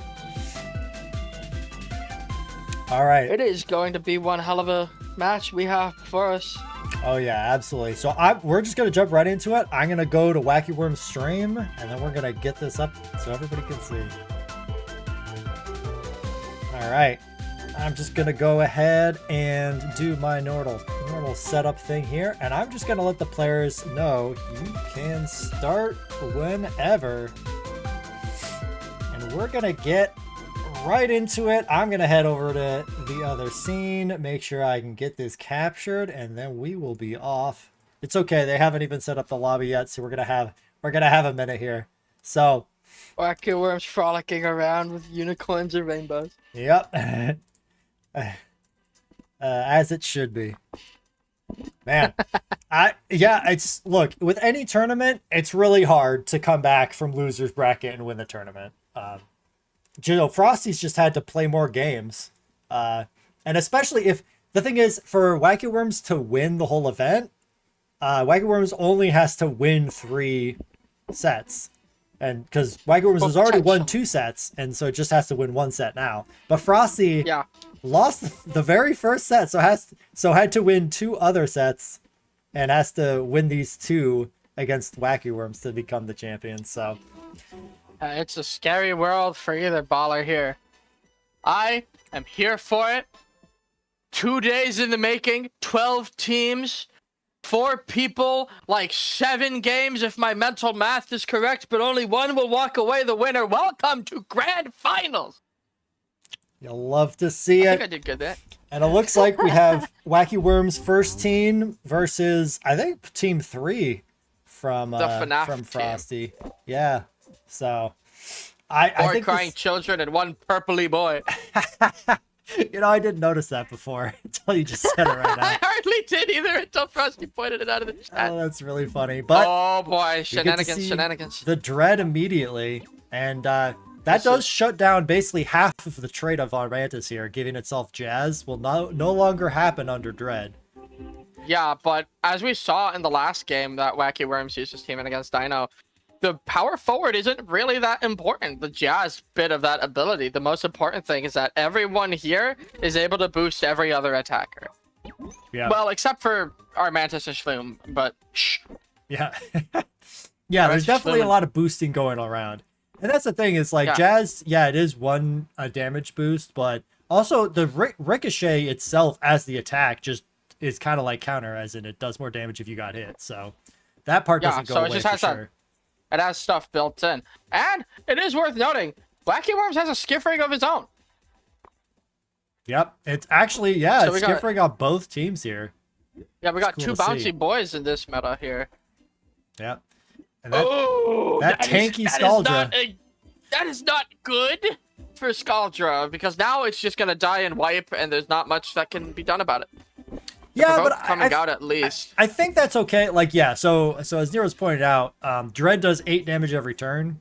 So it's going to drain this Scaldra. So it's going to not be 4 wiped, but 8 wiped. So it's going to take a long time for it to come back. But with that Foggy ability, it was able to take that boosted attack from our Mantis and still survive. So at least there won't be a point given up.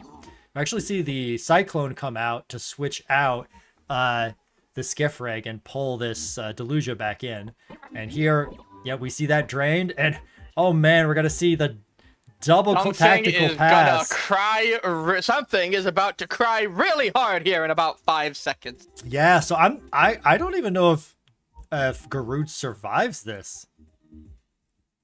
We're gonna have to see. I don't remember what its stat spread was, but this is a double boosted ricochet. And wow, actually going for the Delusia in the back, which has a defense boost. Tetragon here. That's interesting. Oh, and this is actually I think this is a great situation for Wacky Worms because it looks like the Clydarn drained and you have a double nettle if you want it, but it looks like that's not going to be the choice. It's just going to be a volley and then spitball. But yeah, Wacky Worms definitely in the driver's seat. But yep, off to just take the very first point here. But this does give Frost the opportunity to get another healthy beastie in here. Yeah, absolutely. Yeah, we see Spitball coming out as the serve. It's going to stop any sort of... both of the benches. One person's bench is looking a little worse for wear here than the others, and it's not the person running control, but still, God. Yeah. For such a normally defensive play style, the game happens way faster than you think it does against Wacky Worms. Oh, it really does. We have the mathematics about to come out here again. Everyone get out your PhDs. Yeah. Skifrig's about to rip them up in front of you. Yep, because we got not only tactical pass, but also updraft, so we could see quite a few volleys here. We could see it. And unlike the other games, I can see any one knockout being worth it here because the favor gets tilted so immediately. But Frosty disagrees on this particular issue. Hitting the Garud, just trying to get those numbers down as much as they can. No, Dreadfulness coming out, at least not in a timely fashion, I don't think. Yeah, so that Dread did expire, and that Scaldra is still wiped for 5 turns. So at least there's not going to be Dread for a little bit, which I think Frosty will be happy with. But definitely Frosty has taken more damage overall, for sure. And we're going to... I'm actually kind of curious to see what the play from Wacky Worms is going to be. It looks like it's just going to be a Provoke. And then I do like Boom coming out here, the block coming out as well. It does more damage to Skifrig than anything else. Yeah, and this way it kind of minimizes the amount of damage that can come out of Skifrig, which I really like. That's the thing about Zigzag, is with support, it can do insane damage, but without support, you'll see it's probably only going to do like 25 maybe. No, this is true. It's very much one of those situations where if Skifrig gets going, it gets going fast, but if it doesn't, it kind of just stays put. Yeah. And Wacky Worm is just doing an incredible job keeping his finger on that pulse for the time being. Zigzag comes out. Yeah. Doesn't do much of anything. Does a little more than 25, but I realize it's probably because the other Skifrig is already boosted. The equivalent skiff Yep, it's Skiff versus Skiff here. We'll see which one comes out on top. Both of them actually running similar sets, I think. But yeah, so that's Gifrig does already have one boost. But yeah, it looks like it's going to actually just be Boom again. Another Boom, except this time there's no updraft possibility. Oh, we actually just see our Mantis gets a tag in! So that's maybe... big. Yeah, so the good news... Cyclone can come out here, but the Provoke prevents it. Oh, that's genius. Yeah.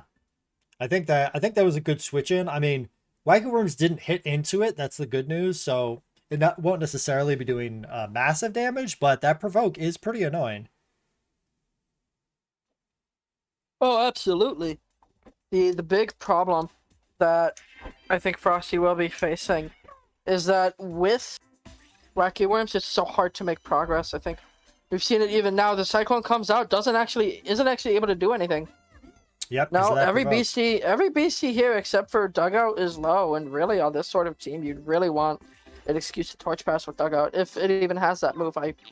I blank so hard. I haven't seen Wacky Worms play since yesterday. Yeah, I believe it does. That's the other thing, is that Wacky Worms is fresh. He's very calm. He hasn't had those tournament nerves at all. He's going into this match with a fresh mindset. But Frosty's all warmed up. Yeah. As we can see from the cojones on this man. Stacks up yet Absolutely. again. We saw this twice against Dino in a critical game. And pays off again here. Frosty has no fear. Frosty has no fear. Absolutely. They forgot to put the quit in this one. But yeah, I don't know. I feel like Frosty is gonna have to do a few more of those plays though, because Wacky Worms just is in a really solid spot here. The Scaldra came back. It's gonna be able to set up Dread again, stop this Jazz for coming out. Wacky Worms is indeed in control, but the skiff rate coming down there is gonna put a damper on some of those plans. Dugout gets to come in for free at least, but if any of those beasties ever need to switch out, it will not be looking good at all for our man in the winner's seat. Yep. Yeah, I think it's going to be pretty critical that this Dugout gets its torch pass off. Yeah, it is worth noting as well that Shloom is still on this field. Dreadful Mist can come out. Yep, and we see it. The Eruption will come out here, and it can just ruin our Mantis' day. Yeah, well, for sure. Yeah, so it's kind of an interesting situation. The damage itself wasn't quite enough. We combined with Dread to get the drain. Caladarn. So it decides to actually go in the other slot. It is a Clydarn, but you're not worried about multiple volleys because of that Quake. This is true. The Torch Pass has to be attempted here at the least. The problem is that our Mantis has Provoke. The Provoke can just come out, delay the Torch Pass. Wacky Worm seems to be thinking the same thing. There's no real backup plan for this, though. You kind of just have to go for it. Well, the other option is to try to block and just try to reduce some damage and basically stall out until you can Torch Pass again, but that would be kind of hard. Oh, it's going to be... I didn't realize it's going to be double Provoke. Wow, what a read. Just hard switches Garud in. That's insanity! And it's a huge payoff. Look at that. Immediately gets the 50 healing because the drain comes out from our Mantis. Man, what a great play from Wacky Worms. It's a great play from both people, to be honest. Yeah, and the thing is, there's still Quake. Both players are making progress here. Yeah, the Eruption comes out. There's nothing that Caladarn could do here. It's free ball. It's free ball because there's still Quake. You can't volley. This is true. Oh man, we should give Caladarn Torch. No, we should give Caladarn Team Pass Tag right now. Just give it Dispel. It's perfect. Give it Dispel. Give it Dispel. Come on. Look at it. It's trying its best. No, Shloom on this field, it would be scary if it could actually do anything. But Wacky Worms here showing his prowess over this archetype of play. Yeah. And Caladarn is still going to be going down right now, actually. Yeah, and you get another 50 stamina back for Garud. Which, man, that really adds up. And you have the Provoke here. Going to be using It's adding up fast. There's no other Provoke here. You can absolutely tell this is the archetype that Wacky Worms is the most comfortable on for sure. Yeah. Absolutely. This is Wacky Worms' bread and butter. This is what Wacky Worms has used probably more than anything else, is this sort of team. And just super adept at getting into a situation where you just have to repeatedly free ball. And it looks like actually just it looks like giving that up is, the it looks point. like that It might Frosty's just be giving up trying the to game. conserve. Yeah, it looks like Frosty's trying to conserve that mental momentum Yeah. in his mind, keep the energy for the next battle. Yeah, I think Frosty's just thinking about the next game at this point. And man, what a masterful performance from Wacky Worms. Yeah, absolutely showing off his style, I think, as far as the differences between Wacky Worms and Dino goes. I've seen those players compared a lot. Yeah. Dino is definitely more of a backseat. Sort of gives you enough rope to hang yourself. Wacky Worms is the best part of both worlds, where you have enough rope to hang yourself, but there's also this big giant mallet that keeps trying to hit you while you're doing that.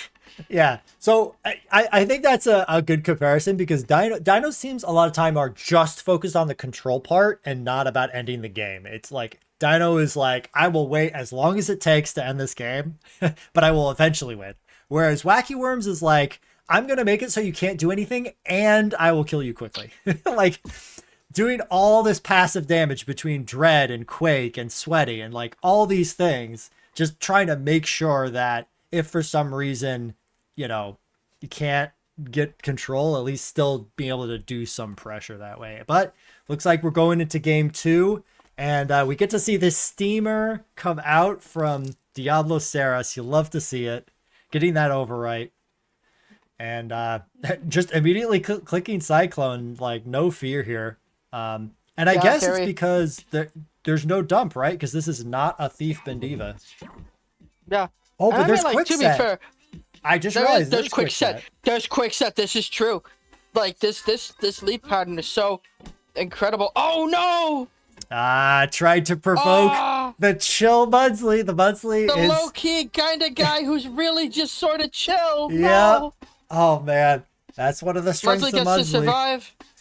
Oh yeah, for sure. It's happened to all of us at least once. Oh yeah. Especially on a stage like this, I would be misplaying. Yeah. Oh, this is a really interesting situation. Still, this is a situation. Noizard gets to receive something for free here. Yeah, but Diva does in fact get to move up. Yeah. Actually opting to go for Steamer instead. I was expecting the the Spitball just to stop any support moves, but I guess because Bendiva also has Provoke, I guess Wacky Worm's thinking it doesn't really matter if both of them have it. Yeah. Dump coming out. This is just optimal because now Diablo Ceres is a little bit not looking great. Yeah, took a bunch of damage from that 2-action dump there. And actually, Frosty just opting not to provoke at all and just get maximum damage here, which I respect. Yeah, for sure. I respect it too. Against a player like Wacky Worms, you need to be dedicated and know exactly what you're doing, and you need to commit to it if you want to have a chance. So I very much enjoy this sort of playstyle. That being said, the lion is back on the field. Broslid being here and doing so much work like it has, maybe we have been overlooking something. Well, so the reason why I think Brosliden actually has a good niche in Beastieball is not the fact that it has Hyperspike, but it's the fact that it also has Quickset. Like, it has a really interesting combination of both offense and support, or enabling its partner.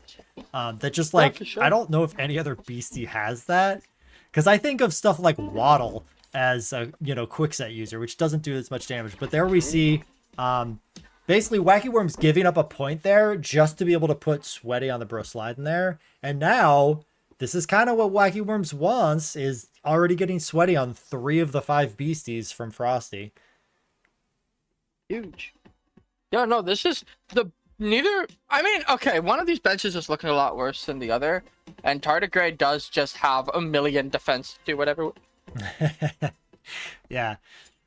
So again, this is not necessarily as crazy as the Dread team from previously, but I do think the heat up from this Mudsley is just really going to stack up a lot of damage over time here. Meanwhile, Clearfield. Yep, and Clearfield to keep, their own team healthy. That's absolutely insane. Spitball's gonna come out. Who's it gonna hit? It's gonna hit Bendiva here. Yep, gonna force it to switch out. There's no shield or anything. So unless there wants to be some redirection, but actually just says, okay, go ahead and take Bendiva, yep, and I'll come back later when I have full stamina. And just like that, it is 1-1 in this game. All right, so we do have the option. I believe this is a demanding set Bandicraft, so we could see demanding set Hyper Spike, which again, it threatens a lot of damage. So I definitely like, I'm surprised Heat Up is not getting clicked here, because we joked yesterday that Wacky Worms, if Wacky Worms can click Heat Up, then he will, just every time. But I might be wrong this time. Yeah. It's a more conservative sort of playstyle. Hyperspike coming out here. Oh, Muxley is on 7 HP. Wow. It isn't enough. That's insanity. Yeah, usually Hyperspike with a boost at the net is like enough to threaten almost every beastie in the game. So the fact that Mudsley survives is pretty big.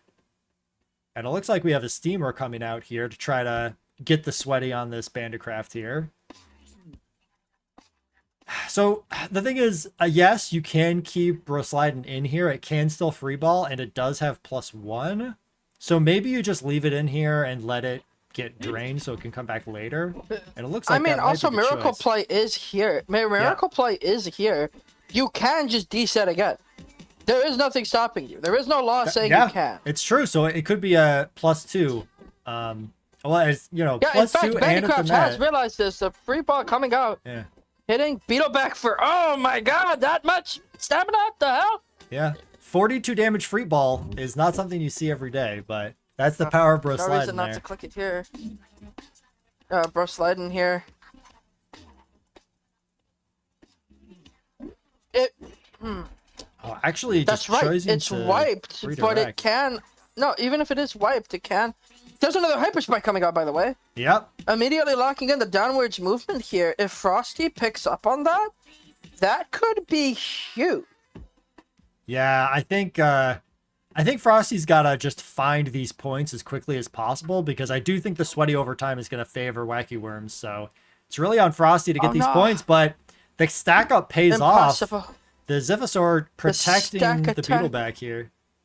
Is a stack attack. The Tardigrade is forced out to stay on the field at least.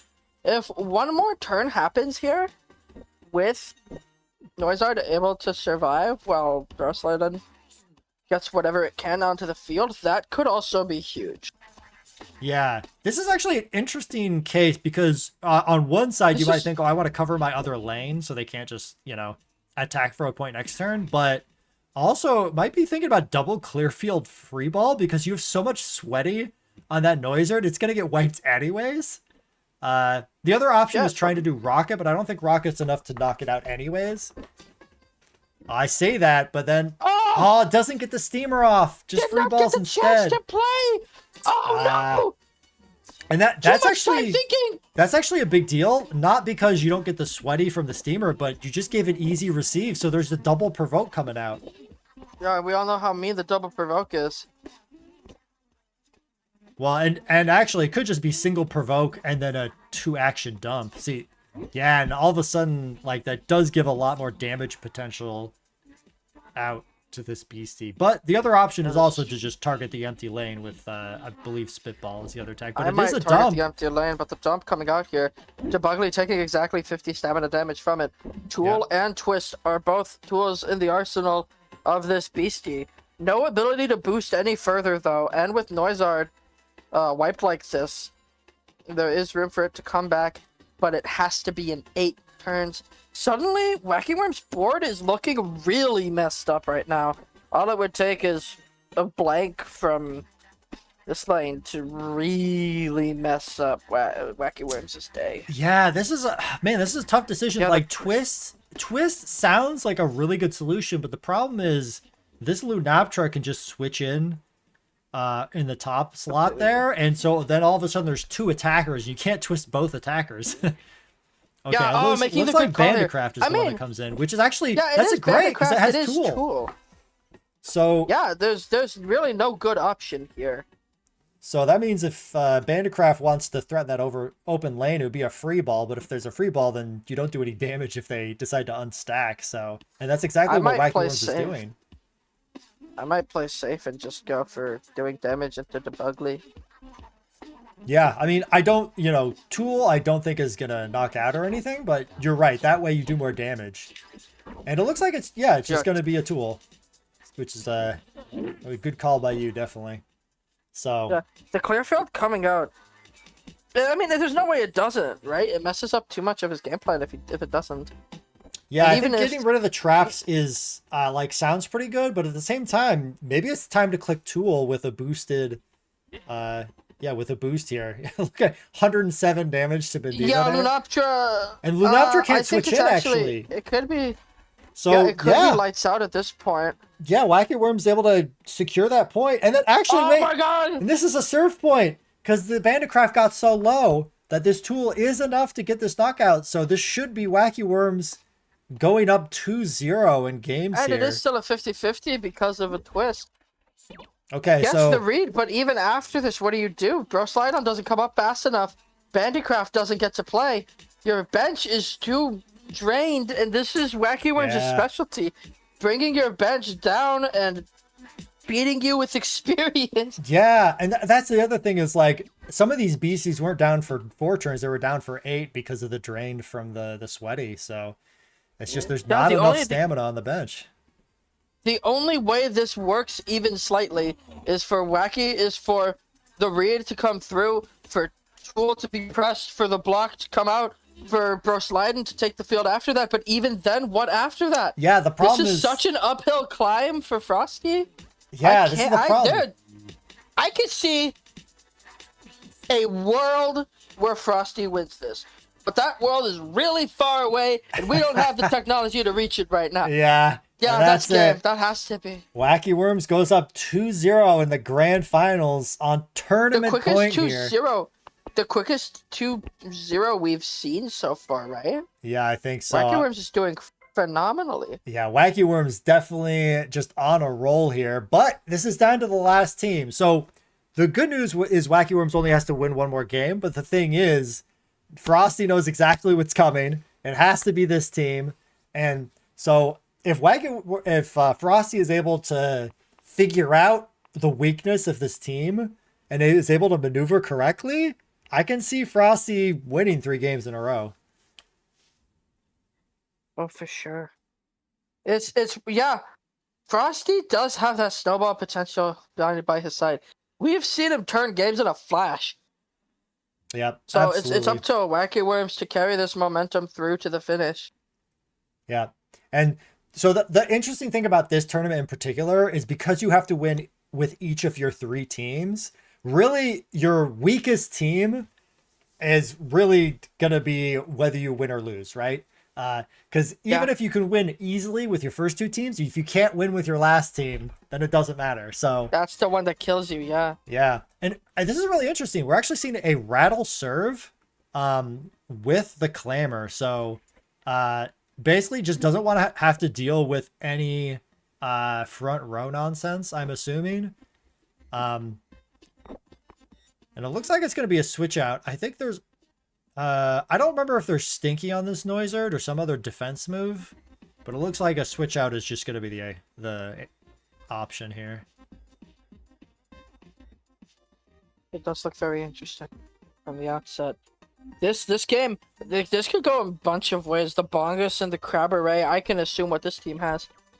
The Noizard too, as well as the staple of the Oh wow! Oh god, never that mind. Thump just one-shotting this point. Noizard. Dear God! Showing the comes weakness out, someone's of gonna Noizard. take it. Oh good lord, never mind. Nope, forget everything I said. This dragonfly made of glass is gonna have to come in and take it. Yeah. +1 actions for what? The Gremler? But this Gremler is really big actually. Yeah. So this is kind of the style of Gremler we've seen Wacky Worms run before, which is this offensive tool Gremler. And it actually I feel like this is one of the reasons why Slippery got a damage nerf. since you do 25% less damage if you have Slippery now. Because it's actually really easy to boost up Gremlin, and then just you can't remove Gremlin unless you have exactly Cyclone or Patience. This quick tag quick set right here has the potential to do many evil things. Yeah. You also cannot Cyclone Jazzed. So there is at least plus 50% here regardless of what happens. What's your face? Caladarn, thank you. The Caladarn has the potential to really just make life miserable. But no quick set here. The telekinesis comes out anyway. Yeah. It should be a roll shot coming out. Yeah, interesting that it's, I guess, valuing the boost over the Jazz, but actually it kind of pays off clicking Cyclone there, because you do survive and you get Voltoxin out, get rid of the boost, and you activate your traps. So doing a lot of things at once there to get Wacky Worms back in this game. So now the choice is, do you lay trap and provoke? But if you provoke, who do you provoke? If I provoked, it would have to be Swift, no? Yeah, I agree. Swift becomes dead in the water. Yeah, because Blitzswift doesn't have any attacks. Oh, is this going to be an offensive move up? Definitely considering it. Has to. There's no way. Oh my god! Rush into another decision. Wacky Worms has to finish the thing here. Oh my god! Goes for the most precise series of clicks I've ever seen. I was about to say that happened so fast. Like I didn't even see the second volley there. That's insanity, crazy. By the way. I don't do that. I played FPS for like 11 years and I can't do that. Oh my god. Yeah. So if you're playing on keyboard, or maybe on a controller, but like you can do some inputs like super fast. Yeah, that's insanity. Just taking these seconds that he has to think and voicing it all into his brain. Yeah. The careful shot out here. It's gonna hit Noizard regardless. Yeah, and Wacky Worms not wanting to deal with any of that front row move nonsense. If you will notice, the shark is back online. There's not many good places to put it in right now, but the shark is in fact alive again. It is awake, it is conscious, and it is ready to kill something. Oh yeah, and we saw the strength of launch Riplash before, one-shotting that poor Noizard. I shouldn't say poor Noizard. Nobody feels bad for Noizard. Nobody feels bad. Nobody feels bad for that thing. Noizard has had plenty of success. I think it's okay if it gets one shot every once in a while. Yeah, Noizard has had exactly one bad moment in history, and it was when it got there. Yeah, the Riplash coming out. He should have stepped up. Yeah, actually, well, I think it was already boosted, so I'm not sure a step up would have gotten the knockout there. But regardless, yeah, this Riplash is back in, and this Noizard is going to get out. So this is an opportunity for Frosty. You can try to go for the free point here with the, the careful shot in the front. But it must be so tempting to just click, your big damage button, right? And I think Wacky Worms is also acknowledging that and basically saying, okay, I'm just going to switch out. If you want your free point, take it. But I just really don't want to get one shot again. Yeah, I wouldn't either. The quick set coming out, the thump coming out. Yeah. Does it do enough? Yeah. 68 damage to body heavy bungus. Yep. I mean, and Wacky Worms makes the necessary play, I think, in that case. And now we get to see what the decision is again. I mean, I assume it's going to be Tool again. But it looks like Provoke is the option. I wonder if Block... Oh, it tried to be a Cyclone, but that is not going to do it. And it doesn't look like Block would have saved it either, so... I guess might as well try to go for it. But just like that, we're tied up 1-1. And Riplash is down now. The good news is that Bungus gets to recover itself with Drum and set up Boom with What's-Your-Face with Bungus. This is very huge. This is scary. The momentum could very easily go either way right now. The sweating on Noizard doesn't mean that... It means that it can't really stay in and do much for more than 2 turns at a time. Yeah. The Soul Crusher is getting less and less useful by the second, but the roll shot doubles in value practically. It's a very scary game to have to stare down the barrel of here. Yeah, I don't know. I feel like Voltoxin in this particular matchup just isn't nearly as scary. I mean, obviously, Riplash can just always put up big damage numbers, but I just feel like Roll Shot is just not going to be putting any work here. Oh, actually just gives up that point. Sneaky point. Yeah, it's good. Who cares? And just like that, Frosty Paladin is in a lead here, but this clearly sets up an opportunity for Wacky Worms. Is able to torch pass into that Clydarn safely. He's going to be able to either provoke or lay trap or some combination thereof, and then start doing some good boosts. In fact, technically it could also be double tactical pass, but it looks like provoke's going to be the option here. Wacky Worm's still deliberating. That's the thing, is when you have this extra action and you can use a double boosting pass, there's a lot of options to consider. And both of these beasties on the field are pretty low, although you can't really threaten Waddle unless it moves up. Oh, we see a stack up with Tool to be able to target that slot. And that's a huge play. Getting the tied up. That's insanity. The Tornado Ball's going to come out. Something has to switch in here, but it's going to be immediately dragged out. Oh, man, that was a huge play. So Tool only targets straight ahead, or it targets whatever beastie is closest. So, Frosty understandably thinking, there's no way there's going to be a double move and then Tool, right? No, absolutely not. I wouldn't have even considered that. Yeah. That's so insane. I didn't even consider that either, honestly, until Wacky Worms is playing out of his mind right now. Yeah. And the other thing is, like, this Albrax coming into the bottom slot is actually just not that useful because Gremlor doesn't want to switch out anyways. You'd much rather have Albrax in the other slot. And actually, Waddle being wiped for a while here means there's no threat of a front row move. So Clydarn could also just click Cyclone every turn. Yeah, there's no ability for Provoke here. Riplash does find its way onto the field somehow. But it's going to need to survive that Tornado Ball, and I just don't think it'll be able to. Even after that, Tool comes in, double tactical pass will do a lot to Riplash right now. I don't know that it will be able to survive. And even if it does, again, Tornado Ball is always a threat to look out for. These options that are in your mind that you have to defend against, you have to sort through, figure out the most important one. And even if it is the most important one, if you don't defend against the right one enough, it doesn't even matter. Yeah. Yeah, I think we might see some traps here. Because I do think Tornado Ball is actually a pretty good option. Oh man, Wacky Worms really waiting for the last second. Really is. Oh, it looks like we have just a move up tool. But it's not enough. It isn't enough. That 25 is only just scary. Yeah, that's not looking fantastic. The Soul Crusher can come in. The quick tag from Scary John. I've only now noticed that's the name. God bless. Yeah. Scary John here does hold a lot of the cards on the table. You have to make a read here, and if you make the incorrect one, you just lose the game. Running this game on a razor's edge. Yeah. Cyclone into Blitzswift, the read of the century here if it goes correctly. Yeah, but the thing is, we saw the damage preview even from the bench, and this Soul Crusher still kills. Even with Cyclone, this should kill Gremlor. Unless this is a roll shot. But no, it's a Soul Crusher. I think that's it. Yeah, that's it. Oh my god!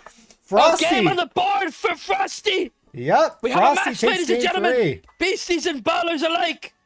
Not going down without a fight. Let's go. Oh man, my voice a bit much, haven't I? Man, it's that. Okay, this is the reason why that team for Frosty is so hard to play against. Is like there's just with Blitzswift in the picture, there's so many options what the opponent can do. It's just so hard to sort through all of it at the same time, right? And obviously, Wacky Worms playing a team that also has a lot of actions and a lot of possibilities. Just means, the computation you got to go through to think of every possible combination. It's just crazy, the kind of right? experience you need to have to be able to do it in a time-sensitive fashion is ballistic. It's nuts. Yeah, and craziness for sure.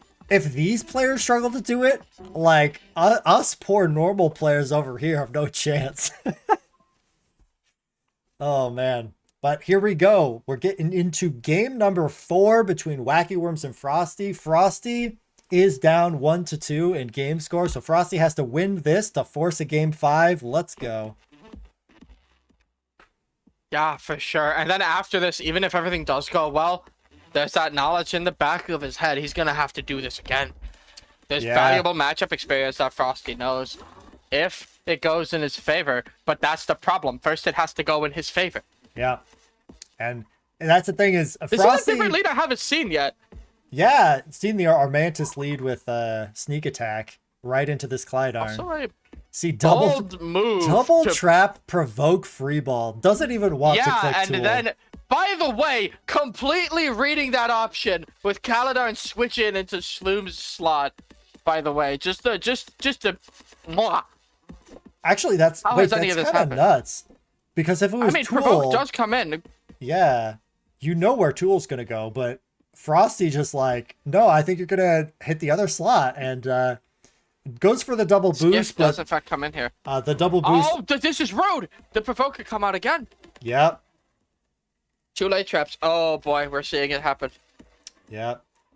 And I think this is exactly what Wacky Worms wants. Just being able to provoke everything and keep up maximum traps, and then just start doing damage. Oh, but not even going for that. Just going for Tornado Ball. Get the enemy Clydarn out of there. Oh. Yeah, it's the plus really 1 action. It's good to see they fix that. In the meantime, though, Zigzag is about to do some very big damage. Clydarn cannot survive it. No, I don't think... yeah, unless we see an updraft, I don't think it's going to be enough. I'd use it. Because I would expect it Well, actually, no. Tactical Pass... No, you're right, because Cyclone happens. Yeah, because Cyclone is going to get rid of the boost. That's the thing. And the front row bonus. There are 2 Rileys in the stand. Yep. As per his tradition. So... I did not realize that was a thing. Yeah, that's something that's a lot of players have been seeing. So they've done a recent update. So we actually have a crowd in our PvP games, which I think is awesome. But yeah, the 2 Riley shows up pretty often. Which I think is kind of funny. But yeah, living with 1 HP there. I didn't think it would be nearly that close, but clearly Wacky Worms was pretty confident, and man, really getting the maximum value out of this Clydarn. Yeah, no, this Clydarn is on 1 HP in a dream, and it's still pulling in work. Wacky Worms trying to milk this thing for as much value as he can get out of it. And he's got a Torch Pass in the back. Yep. Yeah, there's no consistent access to provoke to stop the Cyclone for this team. Yeah, and just I'm a little still surprised that it's just Tornado Ball every turn, but I guess it's really just try to get maximum trap damage. And the thing is, every time there's a tactical pass and then volley back, like this Gremler is at least +2 right now.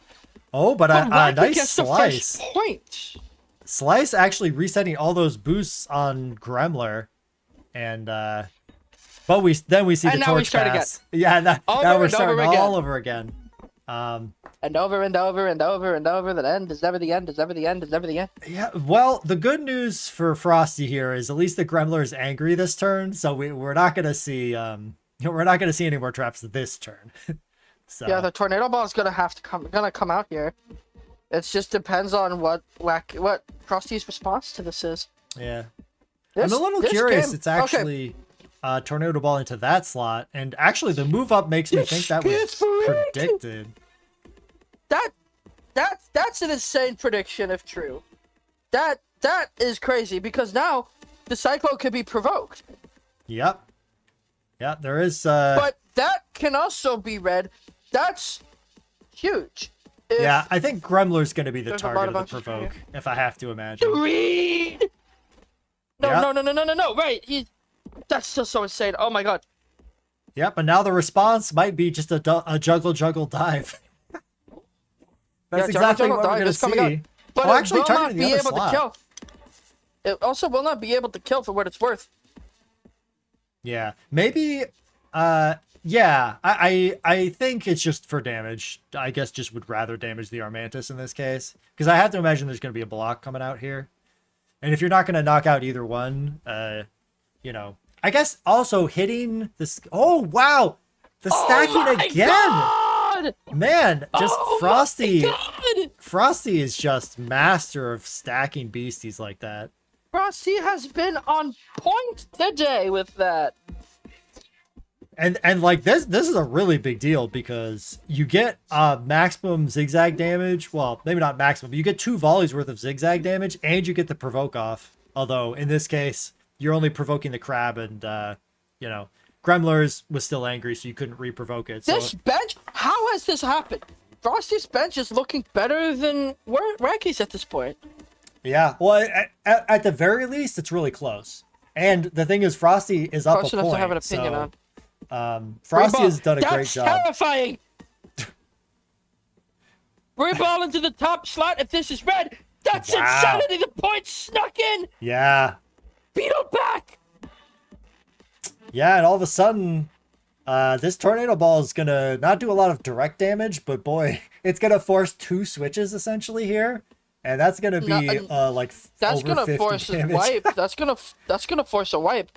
When you swap in a beastie, it comes back in when it's hit with tornado ball. Oh, it actually Using just the shield says to protect yourself from tornado ball here. Yeah. Yeah, and I think was afraid of that, so just said, okay, right. I'll just give up a point here and hopefully be able to come back later. But like now, Wacky Worms up 2-1. This is tournament point. The tempo's changed in the blink of an eye. Yeah. Tornado ball forced to go into the bottom slot here. Who does Frosty want to bring in here? Right? Game point for Wacky Worms. You get the extra action and you get the switch out. Yeah, in here. The Cyclone has the ability to come out again. No, yeah, the provoke comes out. But it could also be the Shloom attack. Oh. Switching into the wiped Bongus is ascended, and I don't think I'm ready to comment on that. You know, this is not okay. Just for clarification, this is not like the only time we've seen somebody switch in a wiped beastie, but usually it's something like a mystic that like, oh, they won't score a point because, you know, I'm intangible. Yeah, like right? it's not a zero. No, this is just 0 HP beastie that's 1 turn away from coming back to the field. Like it's literally impossible for Frosty not to get a point here. Yeah, just like that. There you go, 2-0. And you know why? I bet it's for welcoming, because welcoming still triggers when you're wiped. So this way, Clydarn gets an extra healing, and there's going to be a relatively weak serve from Zigzag. That's incredible. Man, that is He's not looking a play at most people. too. This is also this is important to note. Wacky Worms is looking at Crab Array too. It was looking at Crab Array for the dive. The tornado ball shenanigans are deemed more important though, and we're right back to where we started. Yeah. Doesn't this look familiar? Back to the grinder. Except I'm not sure if... Yeah, no, never mind. It's Shloom. I forgot who this was. Sorry. No, Shloom, you're right. You're absolutely going to live this every day of your life. Yeah, I don't even think double he tactical pass. I think he could walk up. I think he could walk up then times 1.5 again. Yeah, no, actually. There's no point. Yeah. Either late trap or then tactical pass. Yeah, it's probably a single late trap tact pass tool, I would guess. There's a chance here. Yeah, here we go. For our Mantis to come back in on Skifrig's side. Oh, the actually, shield coming out though. Yeah, hold on a second. Just really afraid of that tornado ball. Yeah, the Cyclone's gonna be able to come out now. There's nothing to do about it. Actually, you know what? That shield might have been because of the play we saw before, where there could have been a double move from Gremler and then the volley and tool. So technically, Gremler threatened both slots that turn. That's game. I don't think Frosty can win from here. Shloom goes down. Skifrig's stuck on the field. Oh, you're right. I didn't even see that. The sweaty making Shloom drained. And now all of a sudden, the Skifrig, not only is it low stamina, it's also stuck at the front. And that's insanity! Yeah, Boom. You cannot be this greedy on the stage! Boom is... Wacky Worms! It's a great play because, you know, they can't block. They have to switch out anyways, and this way they aren't going to be able to volley. And yeah, that's it. Wacky Worms is your Conquest Clash 2 champion, taking it 3-1 over Frosty. Man, just such masterful play from Wacky Worms. What a that Man, crazy set. Man, thank you to both players for showing us that gameplay, and huge congrats to Wacky Worms. This is not an easy tournament. Having to team build 3 different teams and be able to pilot them all at the highest level, super hard to do, and Wacky Worms has shown us he absolutely deserves this victory. Man, what a fantastic tournament. I was going to say something and then I started sneezing. No, this has been a fantastic time. I've enjoyed watching the games. I've enjoyed being here commentating. I have enjoyed the fans in the Twitch chat. I have enjoyed being next to my buddy Shadowrose, being able to watch these live and provide you the insight that we have, mostly that he has. Thank you all for showing up. This has been a wonderful time. I've been glad to be here. I will be here next time for Conquest Clash 17, possibly more. Let's keep it going, right? No reason to stop doing a good thing, right? There's no reason. If it ain't broke, don't fix it. Yeah. All I'm saying. Yeah, this I have to say, like, this event is just really fun for me to run. Like, when I say me, for me to run, this is not just me. Like, obviously, Nero, thank you so much for helping me commentate, but huge shout out to both Kim and Scarm. Not only did they help commentate yesterday, but both of them have been putting in huge amounts of work behind the scenes to set everything up.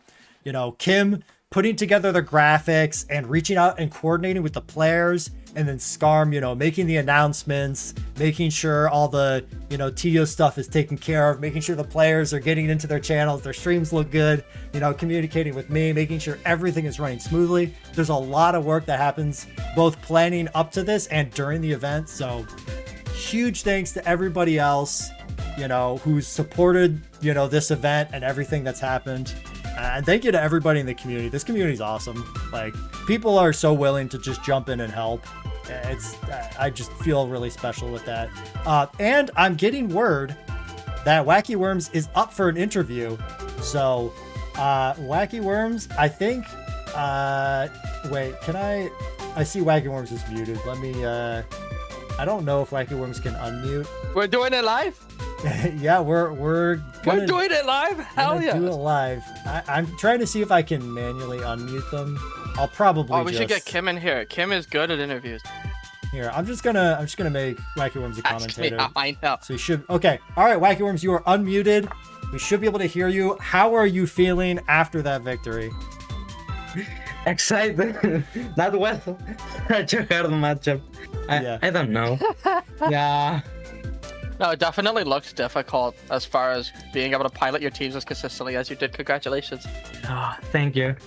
Yeah, huge congratulations. And so I'm really curious, this obviously playing in the tournament itself is one thing, but talk to us about your preparation. Like, what was your mindset of how you came up with these 3 different teams? So 2 of my teams were already built. The Gremlin one and the Heatwave 2 one. So it was more of a matter to tweak them until the last patch that was kind of harsh on my team. Yeah. And then the moment that I was invited, I started to thinking about the 3rd team that was the sweaty one. And the 3rd team was just sweaty one.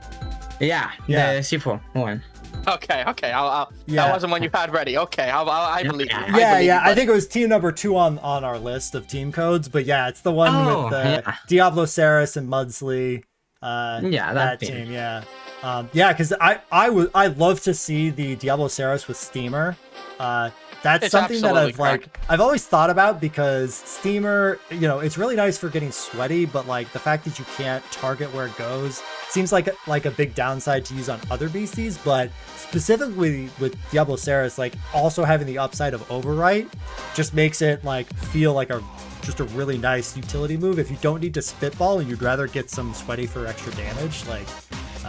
Just seems like a really nice option to have. Yeah, I love Sweaty. Yeah.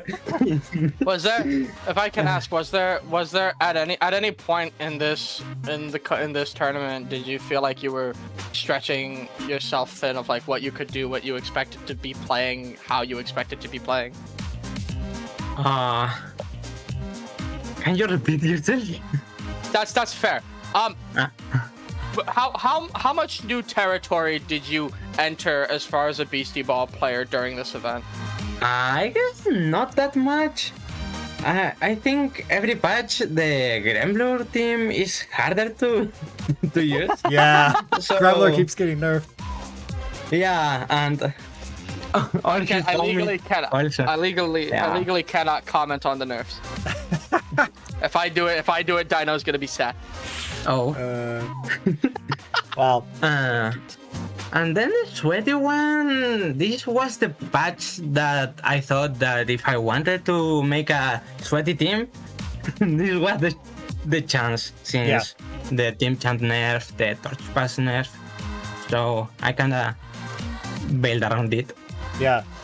So I mean that's definitely a good point you bring up, because team chant was always kind of that looming threat for any team that like wanted to heavily build around Sweat. Is just being able to click a single support move and just remove all bad feelings from your team. It's just such a bad trade for like action economy. You know, you spend like 3 turns trying to get Sweaty on their opponent team, and then they can just click one button and it's just all gone. But after that was changed to just regular chant and single target, all of a sudden it's much harder to come back if, you know, your whole bench is Sweaty. So it was really cool to see. I think it performed really well as a team that we haven't seen as much. I was not that confident about that team, but it was kind of good. Yeah.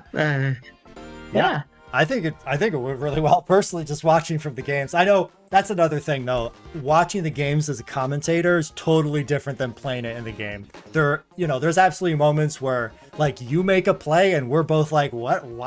Why did he make that play? But then it turns out you know it was a game-winning play, right? It was just something. We only realized how the kind of impact the play has after the impact is already had, and it's like 1 or 2 turns later, and it's like, wait, this was god tier actually. Yeah. Definitely my favorite moment is when you had the Clydarn and Gremlur, and then you were able to move twice and then use Tool to target the other slot. Definitely having that kind of option with the extra action is just, allows you to do so many different plays. It's really cool to see. But it's just fun to take that KO with that maneuver. Yeah, absolutely. So, last question from me, and then I'll give it back to Nero. But, did you face against the teams that you expected, or were you surprised by any of these teams that you ran into? So I didn't have in mind any team for the players. I didn't prepare for the players. Okay. More like I built teams that I was comfortable using, but I did expect the teams that I already seen from the other players, like the Brodiva one or the Tractor Hex of Dino. Yeah. So, yeah, everyone had a surprise. Since the Crime Child team, I played against that team, but if I didn't have played before, I wasn't expecting that at all. It was such a good team, though. I wasn't ready for it either. Yeah, it was also just a really cool team to see. Also, definitely has some strong options.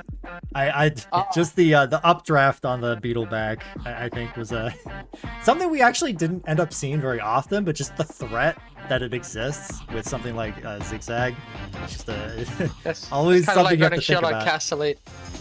Yeah, it's like infinite power. Yeah. It's not a gun that I will be using all the time, but I have it, and I'm showing it to you, just so you know. And sometimes that's enough, right? It's just the fear that something's an option. Well, it's like the classic, you have a slice, right? Or careful shot where you're threatening the front row, and it just forces your opponent to, consider, oh, do I need to move up to block that? Or should I sit back and worry about this, whiplash that could, hit me for 1 million damage. So, but yeah, I think that's really awesome. That's all I had. I mean, Nero, do you have any other questions you want to ask? I have two. If you had advice for anyone wanting to really get their feet wet in the competitive Beastieball scene at the moment, what would be the advice that you give them? Sorry to put you on the spot like this. I guess just look your favorites beasties and try to build around it. Right? That's what I'm doing. So I guess it worked for me. Sorry, 3 questions then. Who's your favorite beastie on your second Conquest team? Oh, and my second, yeah, Zippers out. But next, Diablo says. Yeah. Yeah, the classic Ziphosaur just can tank any hit for any reason. Yeah. My last question to you today. Should Castle get spiked, in your professional opinion? Yeah, obviously, yes. See, I knew someone would agree with me. There you go. Finally. You got to push your agenda on stream. And you know what? It's not an agenda. It's not an agenda. It's just loose. It's just propaganda. No. There's a difference, I promise. I'll tell you later. In Conquest Clash 3. Man. Look, one day I believe Castle will get spiked, but we'll see please. when that is. Anyways, thank you so much, Wacky Worms, for joining us here. And again, huge congratulations for, winning such a difficult tournament. Are there any last comments or shout outs that you want to make? I guess shout outs to everyone organizing this tournament for inviting me and that smooth realization. So thank you, everyone. Awesome. Yeah. Well, thank you again, and have a good night. We're not gonna keep you any longer, and we're gonna go ahead and just wrap this up, I think. Go ahead, get some sleep. You deserve it, man. Thank you. Goodbye. Have a good night. Have a good one. All right. And with that, Conquest Clash 2 is over. Wacky Worms is your victor. I guess I already did shout-outs, so Nero, is there any shout-outs you want to do before we close this out? Nothing that you haven't heard me say before. Shout out to everyone who ran the stream, to Shadow Rose for being my co-commentator, for being on every single match this series. That must have been hell on your throat. Shout out to all of our little lovely people in the chat watching and cheering us along, cheering on the players. Shout out to every single person who showed up, built their team, did their best, offered advice to people who were building their teams. Shout out to the community in general. Shout out to Greg for making such an excellent game that we can all nerd out around and build a tournament scene around. That's it. Awesome. Well, wonderful series this was. With that, again, thank you everybody to show up. I hope everybody had a blast. And with that, I'm gonna peace out. See y'all later. Have a good one, everyone.